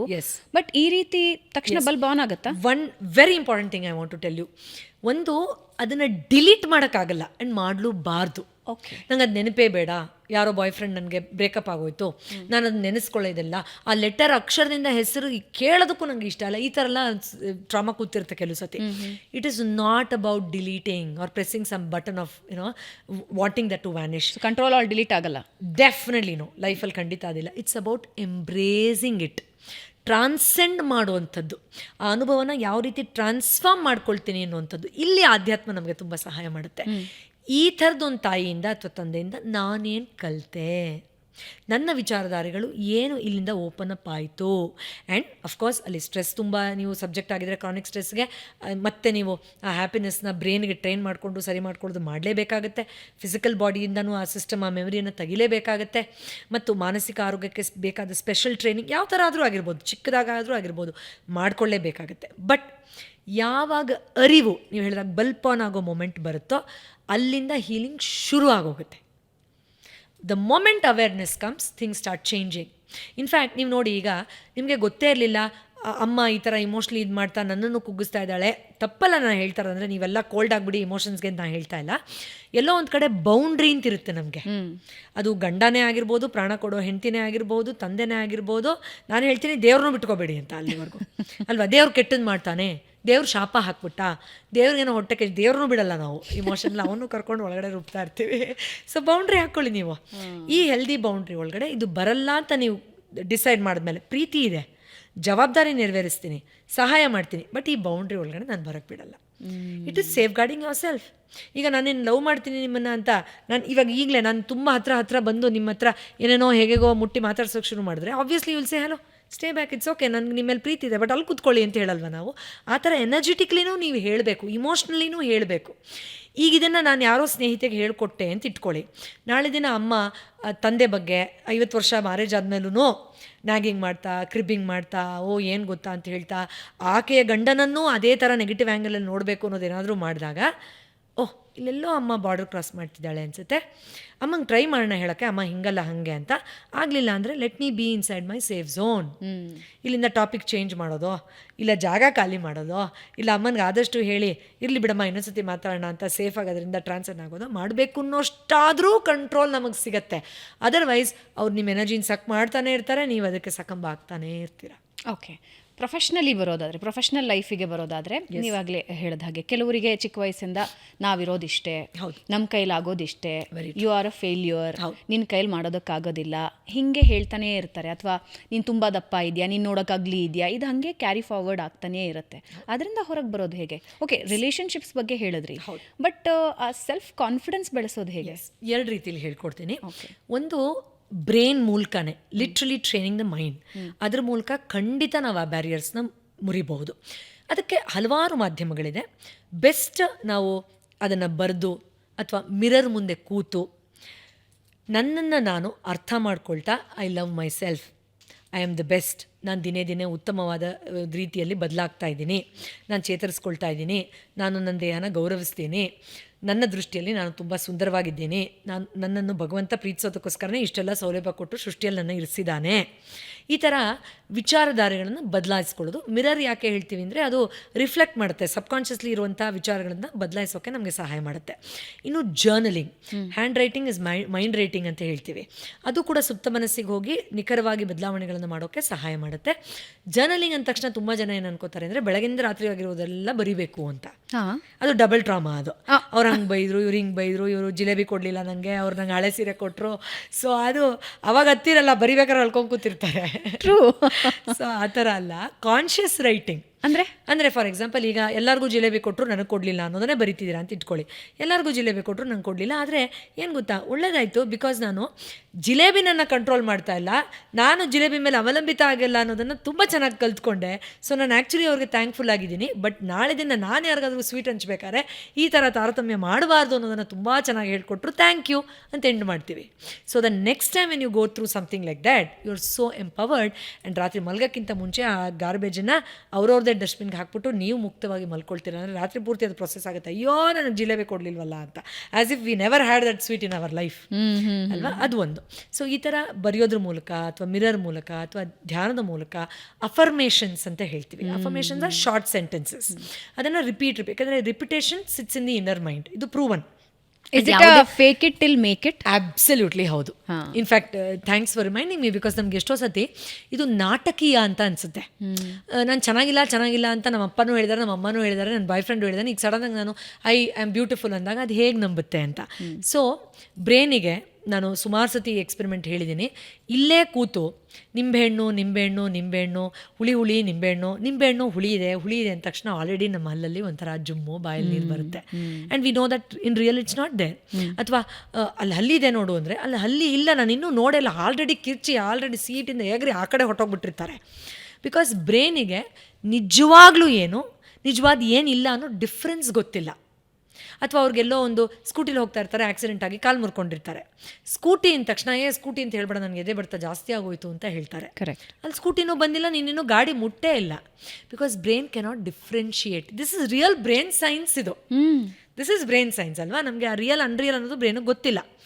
ಸೊ ಅದರಿಂದ ನಾವು ಅದನ್ನು ಹೀಗೆ ಅಂತ ನಾಟಕೀಯವಾಗಿ ಹೇಳ್ತಾ ಒಂದಿನ ಅದು ಆ ಡೋರ್ನ ಓಪನ್ ಮಾಡಿ ಸುಪ್ತ ಮನಸ್ಸು ಒಳಗಡೆ ಬಿಟ್ಬಿಡುತ್ತೆ. ಓಕೆ, ನಾನು ಎಕ್ಸಾಂಪಲ್ ಹಾಗಾದರೆ ಇದನ್ನು ಕೊಡ್ಬೋದಾ? ಎಸ್. ಎಲ್ಲರೂ ಕರಿಯರ್ ಬಗ್ಗೆ ಯೋಚನೆ ಮಾಡ್ತಿರೋದು, ನಾನು ಅದನ್ನು ಜಾಸ್ತಿ ಕೇಳ್ತಾ ಇದ್ದೀನಿ ನಿಮಗೆ. ಪ್ಲೀಸ್. ನಾನು ಒಬ್ಬ ಅದ್ಭುತ ಉದ್ಯಮಿ ಆಗ್ತೀನಿ ಅನ್ಬೇಕಾ, ಆಗಿದ್ದೀನಿ ಅಂತ ಹೇಳಬೇಕು. ಎಸ್. ಯಾಕೆಂದರೆ ಆಗ್ತೀನಿ ಅಂದಾಗ ಇನ್ನೂ ಆಗಿಲ್ಲ ಅನ್ನೋ ಆತಂಕ, ಅಯ್ಯೋ ಆಗಲ್ಲ ಬಿಡು ನೀನು ಅಂತ ಹೇಳಿಸುತ್ತೆ. ಮತ್ತು ಆಗಿದ್ದೀನಿ ಅಂತಂದಾಗ ನಾನು ಆಗಲೇ ಹೇಳಿದಾಗೆ brain cannot make out the difference. So it will start preparing you to get the calibre. ಉದ್ಯಮಿ ಆಗಕ್ಕೆ ಬೇಕಾಗುವಂಥ ಹಾವ ಭಾವ ಅಥವಾ ಚಾಣಾಕ್ಷತನ ಅಥವಾ ಇದು ನಿಮಗೆ ಏನು ಕ್ರಿಯಾಶೀಲತೆ ಬೇಕೋ ಅದನ್ನೆಲ್ಲ ಡೆವಲಪ್ ಮಾಡೋದ್ರ ಕಡೆ ಆಲ್ರೆಡಿ ವರ್ಕ್ ಮಾಡಿಬಿಡುತ್ತೆ. ಒಂದು ಸಿಂಪಲ್ ಭಾಷೆಯಲ್ಲಿ ಹೇಳೋದಂದ್ರೆ ಇವಾಗ ಆಗಿದ್ದೀನಿ ಅಂತ ಹೇಳಿದಾಗ ಬ್ರೈನ್ ಆಗಿದ್ದೀನಿ, ಹಾಗಾಗಿ ನನ್ನ ನಡವಳಿಕೆ ಏನು ಅನ್ನೋದನ್ನ ಯೋಚನೆ ಮಾಡಕ್ ಶುರು ಮಾಡುತ್ತೆ. ಅಬ್ಸಲ್ಯೂಟ್. ಆಸ್ ಅ ಉದ್ಯಮಿ ನಾನು ಏನ್ ಮಾಡಬೇಕು ಅನ್ನೋದಕ್ಕೆ ರೂಟ್ಗಳನ್ನ ಓಪನ್ ಮಾಡ್ತಾ 100% ಎಸ್, ಹೌದು. ಯಾಕಂದರೆ ಯಾವ್ದು ಇಲ್ಲ ಅಂತ ಹೇಳ್ತೀವಿ ಅದು ಇನ್ನೂ ಇಲ್ಲ ಅಲ್ವಾ, ಅದಿನ್ನೂ ಫ್ಯೂಚರ್ಗೆ ಪುಷ್ ಮಾಡಿದ ಹಾಗೆ. ಅದು ಇನ್ನೂ ಇಲ್ವಲ್ಲ, ಇದ್ದಾಗ ನೋಡ್ಕೊಳ್ಳೋಣ ಅಥವಾ ಇಲ್ವಲ್ಲ, ಅಯ್ಯೋ ಇಲ್ವಲ್ಲ ಅನ್ನೋ ಆತಂಕವನ್ನು ಬರ್ಸುತ್ತೆ. ಸುಮ್ಮನೆ ಇದು ತುಂಬಾ ಮನಿ ಮಾತಾಡ್ತಾರೆ ಜನ, ಹಂಗೆ ಕೇಳ್ತಿದ್ದೀನಿ. ಕೆಲವರು ಹಿಂಗೆ ಫನ್ ಆಗಿ ಕೇಳ್ತಾ ಇರ್ತಾರೆ, ಹೌದಪ್ಪ ಇವಾಗ ನನ್ನ ಬ್ಯಾಂಕಲ್ಲಿ 10 ಕೋಟಿ ಇದೆ ಅಂತ ನಾನು ಅನ್ಕೋತೀನಿ, ಬಂದ್ಬಿಡುತ್ತಾ ಅಂತಾರೆ. ಖಂಡಿತ ಒಳ್ಳೆ ಪ್ರಶ್ನೆ ಬರಲ್ಲ. ಯಾಕೆ ಗೊತ್ತಾ? ಯಾಕೆ ಅಂದರೆ 10 ಕೋಟಿ ದುಡಿಯೋ ಕ್ಯಾಲಿಬರ್ ನಂಗಿದೆ ಅಂತ ನಿಮ್ಮ ಸುಪ್ತ ಮನಸ್ಸು ನಂಬೇ ಇಲ್ವೇ, ಸೊ ಅದು ಬರಲ್ಲ. ಸೊ ಅನ್ರಿಯಲಿಸ್ಟಿಕ್ ಆಗಿ ವಿತೌಟ್ ಫೇತ್ ಇದು ಸಾಧ್ಯನೇ ಇಲ್ಲ. ನಮ್ಮಪ್ಪನ ಅವರಪ್ಪನೂ ಅಷ್ಟು ಹಣ ದುಡ್ದೇ ಇಲ್ಲ, ಸೊ ನಾನು ಆ ಬ್ರ್ಯಾಕೆಟಲ್ಲಿ ಬರೋದೇ ಇಲ್ಲ ಅನ್ನೋದು ತುಂಬ ಡೀಪ್ ರೂಟೆಡ್ ಆಗಿ ಲಿಮಿಟೆಡ್ ಬಿಲೀಫ್ ಆಗಿ ನಮ್ಮಲ್ಲಿ ಕೂತಿದೆ. ನಾನೊಂದು ಎಕ್ಸಾಂಪಲ್ ಹೇಳಲೇಬೇಕು ಈ ನಿಟ್ಟಿನಲ್ಲಿ. ಎಷ್ಟೋ ಸತಿ ನಮ್ಮ ಮನೆಗಳಲ್ಲೇ ನಾವು ನೋಟಿಸ್ ಮಾಡ್ಬೋದು, ಎಲ್ಲರ ಮನೇಲೂ ಯಾವುದೋ ಒಂದು ಪ್ಯಾಟರ್ನಲ್ಲಿ ನಮ್ಮ ಫ್ಯಾಮಿಲಿ ಬಂದಿರುತ್ತೆ ಅಂತ ಇಟ್ಕೊಳ್ಳಿ. ಆ ಪ್ಯಾಟರ್ನ್ ಬಿಟ್ಟು ನೀವು ಹಾಕ್ಕೊಳ್ಳೋ ಬಟ್ಟೆಯಿಂದ ಹಿಡ್ಕೊಂಡು ಮಾಡೋ ಕೆಲಸದವರೆಗೂ ಅಥವಾ ನಿಮ್ಮ ವಿಚಾರ ಚೇಂಜ್ ಆಗೋವರೆಗೂ ಏನಾದರೂ ಸ್ವಲ್ಪ ಚೇಂಜ್ ಆದರೆ ಮನೇಲಿರೋರೆಲ್ಲ ಕ್ರ್ಯಾಂಕಿ ಆಗಿಬಿಡ್ತಾರೆ. ಹೌದು, ಬಿಕಾಸ್ ಅದು ಸಿರಿತನದಿಂದ ಹಿಡ್ಕೊಂಡು ಹೆಚ್ಚು ಓದೋದ್ವರೆಗೂ ಏನು ಬೇಕಾದ್ರೂ ಇರಬಹುದು. Because we are so adjusted to that bucket. ಅದ್ರ ಒಳಗಡೆ ಏನು ಪ್ರಪಂಚ ಇಲ್ಲ, ಅದ್ರ ಹೊರಗಡೆ ನೀನೇನು ಮಾಡ್ತಾ ಇದೆಯಾ ಅಂತ, ಇನ್ಕ್ಲೂಡಿಂಗ್ ದಟ್ ಪರ್ಸನ್. ಓ ನಾನೇನೋ ತಪ್ಪು ಮಾಡ್ತಾ ಇದ್ದೀನ, ದುಡ್ಡು ಮಾಡಿ ಜಾಸ್ತಿ ಓದಿ ಫೇಮಸ್ ಆಗಿ ವಾಪಸ್ ಹೋಗ್ಬಿಡೋಣ ಇರು ಅಂತ ಏನೋ ಹುಚ್ಚುಚ್ಚು ನಿರ್ಧಾರಗಳನ್ನು ಮಾಡಿ ಕಳ್ಕೊಂಡು ವಾಪಸ್ ಹೋಗಿರೋರು ತುಂಬ ಜನ ಇದ್ದಾರೆ. ನಂದೇ ಒಂದು ಉದಾಹರಣೆ ಕೊಟ್ಬಿಡ್ತೀನಿ. ನಾವು ತುಂಬ ಲೋವರ್ ಫ್ಯಾಮಿಲಿಯಿಂದ ಬಂದಿರೋದ್ರಿಂದ ಡೈಲಿ ಜೀವನ ಹೆಂಗೆ, ನಮ್ಮ ತಂದೆ ಆಟೋ ಓಡಿಸ್ತಾ ಇದ್ರೆ ಅವತ್ತು ತಂದಿದ್ದ ದುಡ್ಡು ಅವತ್ತಿಗೆ. ಸೇವಿಂಗ್ಸ್ ಅನ್ನೋದು ನಮ್ಮ ಮನೇಲಿ ಗೊತ್ತೇ ಇರಲಿಲ್ಲ. ಹೊಸ ಕಾನ್ಸೆಪ್ಟ್ ಅಲ್ವಾ? ನೋ ಕಾನ್ಸೆಪ್ಟ್, ಅದು ಇಲ್ವೇ ಇಲ್ಲ, ಇನ್ವಿಸಿಬಲ್ ಅದು. Savings, no savings. ರೈಟ್. ಇವತ್ತು ನಮ್ಮ ತಂದೆ ಭಾನುವಾರ is a special day for us, ಒಳ್ಳೆ ಅಡುಗೆ ಮಾಡಬೇಕು, ಅವತ್ತು ಎಕ್ಸ್ಟ್ರಾ 100 ರೂಪಾಯಿ ದುಡಿತಾ ಇದ್ರು. ಆದ್ರೆ ಸೋಮವಾರದಿಂದ ಶನಿವಾರ ಅದಾಗ್ತಿರ್ಲಿಲ್ಲ, ಓನ್ಲಿ ಆನ್ ಸಂಡೇ. ಅಗೇನ್ 100 ರೂಪಾಯಿ ಉಳಿತು ಅಥವಾ 50 ರೂಪಾಯಿ ಉಳಿತು ಅಂದ್ರೆ ಅದನ್ನು ಸ್ಪೆಂಡ್ ಮಾಡ್ಬಿಡೋರು. You don't believe me Purvi, for years ಅದು ನನ್ನ ಒಳಗಡೆ ಇತ್ತು. 100% I agree, and such a fantastic example. ನಾನು ಸೇವಿಂಗ್ಸ್ ಅನ್ನೋದನ್ನ ನನಗೆ ಗೊತ್ತೇ ಇಲ್ಲ. ಹೌದು, I use to alien concept ಅದು. ಡೆಟ್ ಜಾಸ್ತಿ ಇರ್ತಿತ್ತು, ಸೇವಿಂಗ್ಸ್ ಕಮ್ಮಿ ಇರ್ತಾ ಇತ್ತು. Then I started thinking, why am I like this? ಅದು ನನಗೆ ಎಲ್ಲಿಂದ ಬಂತು ಅಂತ ಗೊತ್ತಾಯ್ತು. ಫಾರ್ ಇಯರ್ಸ್ ನಾನು ಅದನ್ನ ನೋಡಿದ್ದೀನಿ, ಕೇಳಿಸ್ಕೊಂಡಿದ್ದೀನಿ, ನಾನು ಅನುಭವಿಸಿದ್ದೀನಿ. ನನ್ನ ಚೈಲ್ಡ್ಹುಡ್ ಇಂದ ಅದಿದೆ, ಅದು ಕ್ಯಾರಿ ಆಯ್ತು ನನಗೆ. When I started breaking it, it was not easy. ಸುಲಭ ಇರಲಿಲ್ಲ ನನಗದು. Very true. ಇದು ಜನರೇಷನ್ಸ್ ಟು ಜನರೇಷನ್ಸ್ ಪಾಸ್ ಆಗಿರುತ್ತಲ್ಲ, ನಮ್ಮ DNA ರೆಕಗ್ನೈಸ್ ಮಾಡಲ್ಲ ಅದನ್ನ. ಇದು ಯಾವುದೋ ಹೊಸ್ತು. ಆಮೇಲೆ ಒಂದು ರೀತಿ ಪಾಪ ಪ್ರಜ್ಞೆ ಕಾಣಕ್ಕೆ ಶುರು ಮಾಡುತ್ತೆ. ನಾನು ಏನೋ ಒಂಥರ ವಿಚಿತ್ರವಾಗಿ ಮಾಡ್ತಾ ಇದ್ದೀನ, ಸರಿ ಇಲ್ವಾ ಅಂತ. ಅದು ಇದ್ರ ಜೊತೆ ಕನೆಕ್ಟೆಡ್ ಆಗಿದೆ ಅಂತಲೂ ಗೊತ್ತಾಗಲ್ಲ. ಆ್ಯಂಡ್ ಎಷ್ಟೋ ಸತಿ ಮನೇಲಿರೋರೆ ವೈಮನಸ್ಯದಿಂದ ನಿನಗೆ ದುಡ್ಡು ಮಾಡ್ತಾ ಇದೆಯಲ್ಲ, ಕೊಬ್ಬು ಬಂದಿದೆ ಬಿಡು ಅಂತಾನೋ ಅಥವಾ ಇನ್ನೊಂದೇನೋ ಮತ್ತೊಂದೇನೋ ಮಾಡಿ ಅವರು ಆ ವ್ಯಕ್ತಿಯನ್ನು, ಬದಲಾಗ್ತಾ ಇರೋ ವ್ಯಕ್ತಿಯನ್ನು ಪುಷ್ ಮಾಡೋಕ್ಕೂ ಟ್ರೈ ಮಾಡ್ತಾರೆ ಎಷ್ಟೋ ಮನೆಗಳಲ್ಲಿ. ಸೊ ಆ ಚೇಂಜನ್ನು ಎಂಬ್ರೇಸ್ ಮಾಡೋದಿದೆಯಲ್ಲ, ನೀವು ಹೇಳಿದಾಗೆ it is not at all easy. ಅದಕ್ಕೆ ಸೆಕೆಂಡ್ ಪಾರ್ಟ್ ಆಗಲೇ ನಾನು ಹೇಳಿದೆ, ಒಂದು ಈ ಥರ ರೂಢಿಗಳನ್ನು ಮಾಡ್ಕೊಳ್ಳೋದು. ನೀವು ಬ್ರೈನ್ನ ಫುಲ್ ಮಾಡಿ, ಇಲ್ಲ ಯಾರಾದರೂ ಜಾಣರ ಹತ್ರ ಟಿಪ್ಸ್ ಕೇಳಿ, ಇಲ್ಲ ಏನೋ ಒಂದು ಪ್ರಾಕ್ಟೀಸ್ ಮಾಡಿ ಆ ಪ್ಯಾಟರ್ನ ಬ್ರೇಕ್ ಮಾಡಿ. ಎರಡನೇದಿದೆ ಶಾರ್ಟ್ಕಟ್. ಅದು ಏನದು? ನಾವೆಲ್ಲ ಅದು ವಯಸ್ಸಾದಾಗ ಮಾಡ್ಕೊಳ್ಳೋದು ಅಂತ ಅಂತೀವಲ್ಲ, ಆಧ್ಯಾತ್ಮ. ನಾನು ಯಾರು ಅನ್ನೋ ಪ್ರಶ್ನೆಯನ್ನು ನಾವು ಕೇಳ್ಕೊಂಡಾಗ, ನಾನು ಸಮೃದ್ಧ, ನಾನು ಆನಂದ, ನಾನು ಏಳಿಗೆ, ನಾನು ವೈಭವ. ಸೊ ಯಾವಾಗ ನನಗೆ ಅದು ಮನದಟ್ಟಾಗೋಗುತ್ತೋ, ನನ್ನ ಜೊತೆಯಲ್ಲೇ ಈ ಎಲ್ಲ ವಿಶೇಷವಾದ ಗುಣಗಳು ಇದೆ ಅನ್ನೋದು ಕನ್ಫರ್ಮ್ ಆದಾಗ, ಈಗ ನಿಮ್ಮದೇ ಎಕ್ಸಾಂಪಲ್ ಬಂದಾಗ, ನಾನು ಸಮೃದ್ಧ. ಈಗ ನಾವು ಯಾವುದೇ ದೇವಸ್ಥಾನವನ್ನು ನೋಡಿದ್ರೆ ಅಲ್ಲಿ ಆ ವೈಭವೀಕರಣ ಇರೋದಿಲ್ವಾ? ತುಂಬ ಬಡವರಾಗಿ ದೇವ್ರನ್ನ ನೋಡೋಕೆ ಇಷ್ಟಪಡ್ತೀವಾ? ಇಲ್ಲ. ಅದು ಜುಳು ಅಂತ ಹೊಡಿತಾ ಇದ್ರೆ ದೇವ್ರಿಗೂ ಒಂದು ಗತ್ತು ಅಲ್ವಾ? ಸೊ ನಾನು ಸಮೃದ್ಧತೆ, ಅದನ್ನು ನಾನು ಕಂಪ್ಲೀಟಾಗಿ ಆನೆಸ್ಟಾಗಿ ನಂಬಬೇಕು. ಅಬ್ಸಲ್ಯೂಟ್ಲಿ ನಂಬಿದಾಗ ಐ ವಿಲ್ ಸೇವ್ ನಾವು ಅಂದಾಗ ರೆಸಿಸ್ಟೆನ್ಸ್ ಬರೋದಿಲ್ಲ ಮೈಂಡಲ್ಲಿ. ಆಧ್ಯಾತ್ಮದಲ್ಲಿ ಎಲ್ಲ ಆರೋಗ್ಯದ ಸಮೃದ್ಧದ ಸೂತ್ರಗಳು ತುಂಬ ಸುಲಭವಾಗಿದೆ. ಸೊ ಇದನ್ನು ತುಂಬ ಸಣ್ಣದಾಗಿ ಬ್ರೇಕ್ ಡೌನ್ ಮಾಡಬೇಕು ಅಂತ ಹೇಳಿದ್ರೆ, ಇಫ್ ಯಾರಾದ್ರೂ ನಿಮಗೆ ಅಗ್ಲಿ ಇದ್ದೀರಿ ಅಂತ ಹೇಳ್ತಾ ಇದ್ರೆ yes, no I am beautiful, Absolutely. ಇದು ಎವ್ರಿ ಟೈಮ್ ನಮಗ್ ನಾವು ಹೇಳ್ಕೋಬೇಕಾಗಿರೋದು. ನೀನ್ ದಡ್ಡ ಇದೀಯಾ ಅಂತ ಹೇಳಿದ್ರೆ ನಾನು ಬುದ್ಧಿವಂತ. ಎಸ್, ಈಗ ಇದಕ್ಕೊಂದು ಹ್ಯಾಶ್ಟ್ಯಾಗ್ ಎಕ್ಸ್ಪ್ಲನೇಷನ್ ಕೊಡ್ತೀನಿ. ತುಂಬ ಒಳ್ಳೆ ಎಕ್ಸಾಂಪಲ್ ಹೇಳಿದ್ರಿ. ನಾನು ಈಗ ನೀನು ಅಗ್ಲಿ ಇದೆಯಾ ಅಂದರೆ ನಾನು ಸುಂದರವಾಗಿದ್ದೀನಿ ಅಂತ ಹೇಳ್ಕೊಳ್ತೀವಿ ಅಂತ. ಈಗ ಆಧ್ಯಾತ್ಮದ ಕಾಂಟೆಕ್ಸ್ಟಲ್ಲಿ ಪ್ರಾಮಾಣಿಕವಾಗಿ ನಾನು ನಂಬೇಕಲ್ಲ ಆ ಸೆಂಟೆನ್ಸ್ನ, ಹೌದು ನಾನು ಸುಂದರವಾಗಿದ್ದೀನಿ ಅಂತ. ಅದಕ್ಕೆ ಬ್ಯಾಕ್ಗ್ರೌಂಡ್ ಥಾಟ್ ಪ್ರಾಸೆಸ್ ಏನು ಓಡಬೇಕು ನೀವು ಮನೇಲಿ ಕೂತ್ಕೊಂಡು ನಿಮ್ಮ ಜೊತೆ ನೀವು ಸಮಯ ಸ್ಪೆಂಡ್ ಮಾಡಿದಾಗ ಅಂದರೆ, ನಂತರ ಅಥವಾ ನಿಮ್ಮ ಥರ ಬ್ರಹ್ಮಾಂಡದಲ್ಲಿ, ಇಡೀ ಬ್ರಹ್ಮಾಂಡದಲ್ಲಿ, ಇಡೀ ಸೃಷ್ಟಿಯಲ್ಲಿ ಇದುವರೆಗೂ ಯಾರಾದರೂ ಬಂದಿದ್ದಾರಾ? ಹಿಂದೆ ಮುಂದೆ ಬರ್ತಾರಾ? ಗೊತ್ತಿಲ್ಲ. ಹಾಗಾದರೆ ನೀವು ವಿಶೇಷ ಅಲ್ವಾ? ಖಂಡಿತ ಬರೋದಿಲ್ಲ. ಈಗ ಅಟ್ಲೀಸ್ಟ್ ನಿಮ್ಮ ಮುಖ ಮ್ಯಾಚ್ ಆದರೂ ನಿಮ್ಮ ಫಿಂಗರ್ ಪ್ರಿಂಟ್ ಮ್ಯಾಚ್ ಆಗಲ್ಲ, ಫಿಂಗರ್ ಪ್ರಿಂಟ್ ಮ್ಯಾಚ್ ಆದರೂ ನಿಮ್ಮ ಕಾಲ್ದು ಇದು ಪ್ರಪೋರ್ಷನ್ ಮ್ಯಾಚ್ ಆಗಲ್ಲ, ಹೌದಲ್ವಾ? So it is practically impossible that somebody like you is going to be born again in this universe. Entire ಈ ಜನ್ಮ ಬಿಟ್ಬಿಡಿ, ಇಡೀ ಕ್ರಿಯೇಷನಲ್ಲಿ ಹೇಳ್ತಾ ಇದ್ದೀನಿ. ಈಗ ನಾನು ಈ ಕಾನ್ಸೆಪ್ಟಲ್ಲಿ ನಾನು ವಿಶೇಷ ಅಂದ್ಕೊಂಡ್ರೆ ಏನೋ ದೊಡ್ಡದಾಗಿ ಓಪನ್ ಆದಂಗೆ ಆಗುತ್ತೆ ಅಲ್ವಾ? ಹೌದಲ್ವಾ? ಈಗ ಬುದ್ಧಿವಂತದ್ದು ಹೇಳಿದ್ರಿ. Yes, please go ahead. Yes, ಅದೇ ನಾನು ಬುದ್ಧಿವಂತ. ಎಸ್, ಇವಾಗ ಅದಕ್ಕೊಂದು ಎಕ್ಸ್ಪ್ಲನೇಷನ್ ನಾವು ಮನೇಲಿ ಕೂತ್ಕೊಂಡು. ಈಗ ಜ್ಞಾನ ಅನ್ನೋದು ಎಷ್ಟು ಹೇರಳವಾಗಿದೆ, ಅದು ನಮ್ಮ ಬ್ರೈನ್ ಪವರ್ಗೆ ಖಂಡಿತ ಲಿಮಿಟೆಡ್ ಅಲ್ಲ.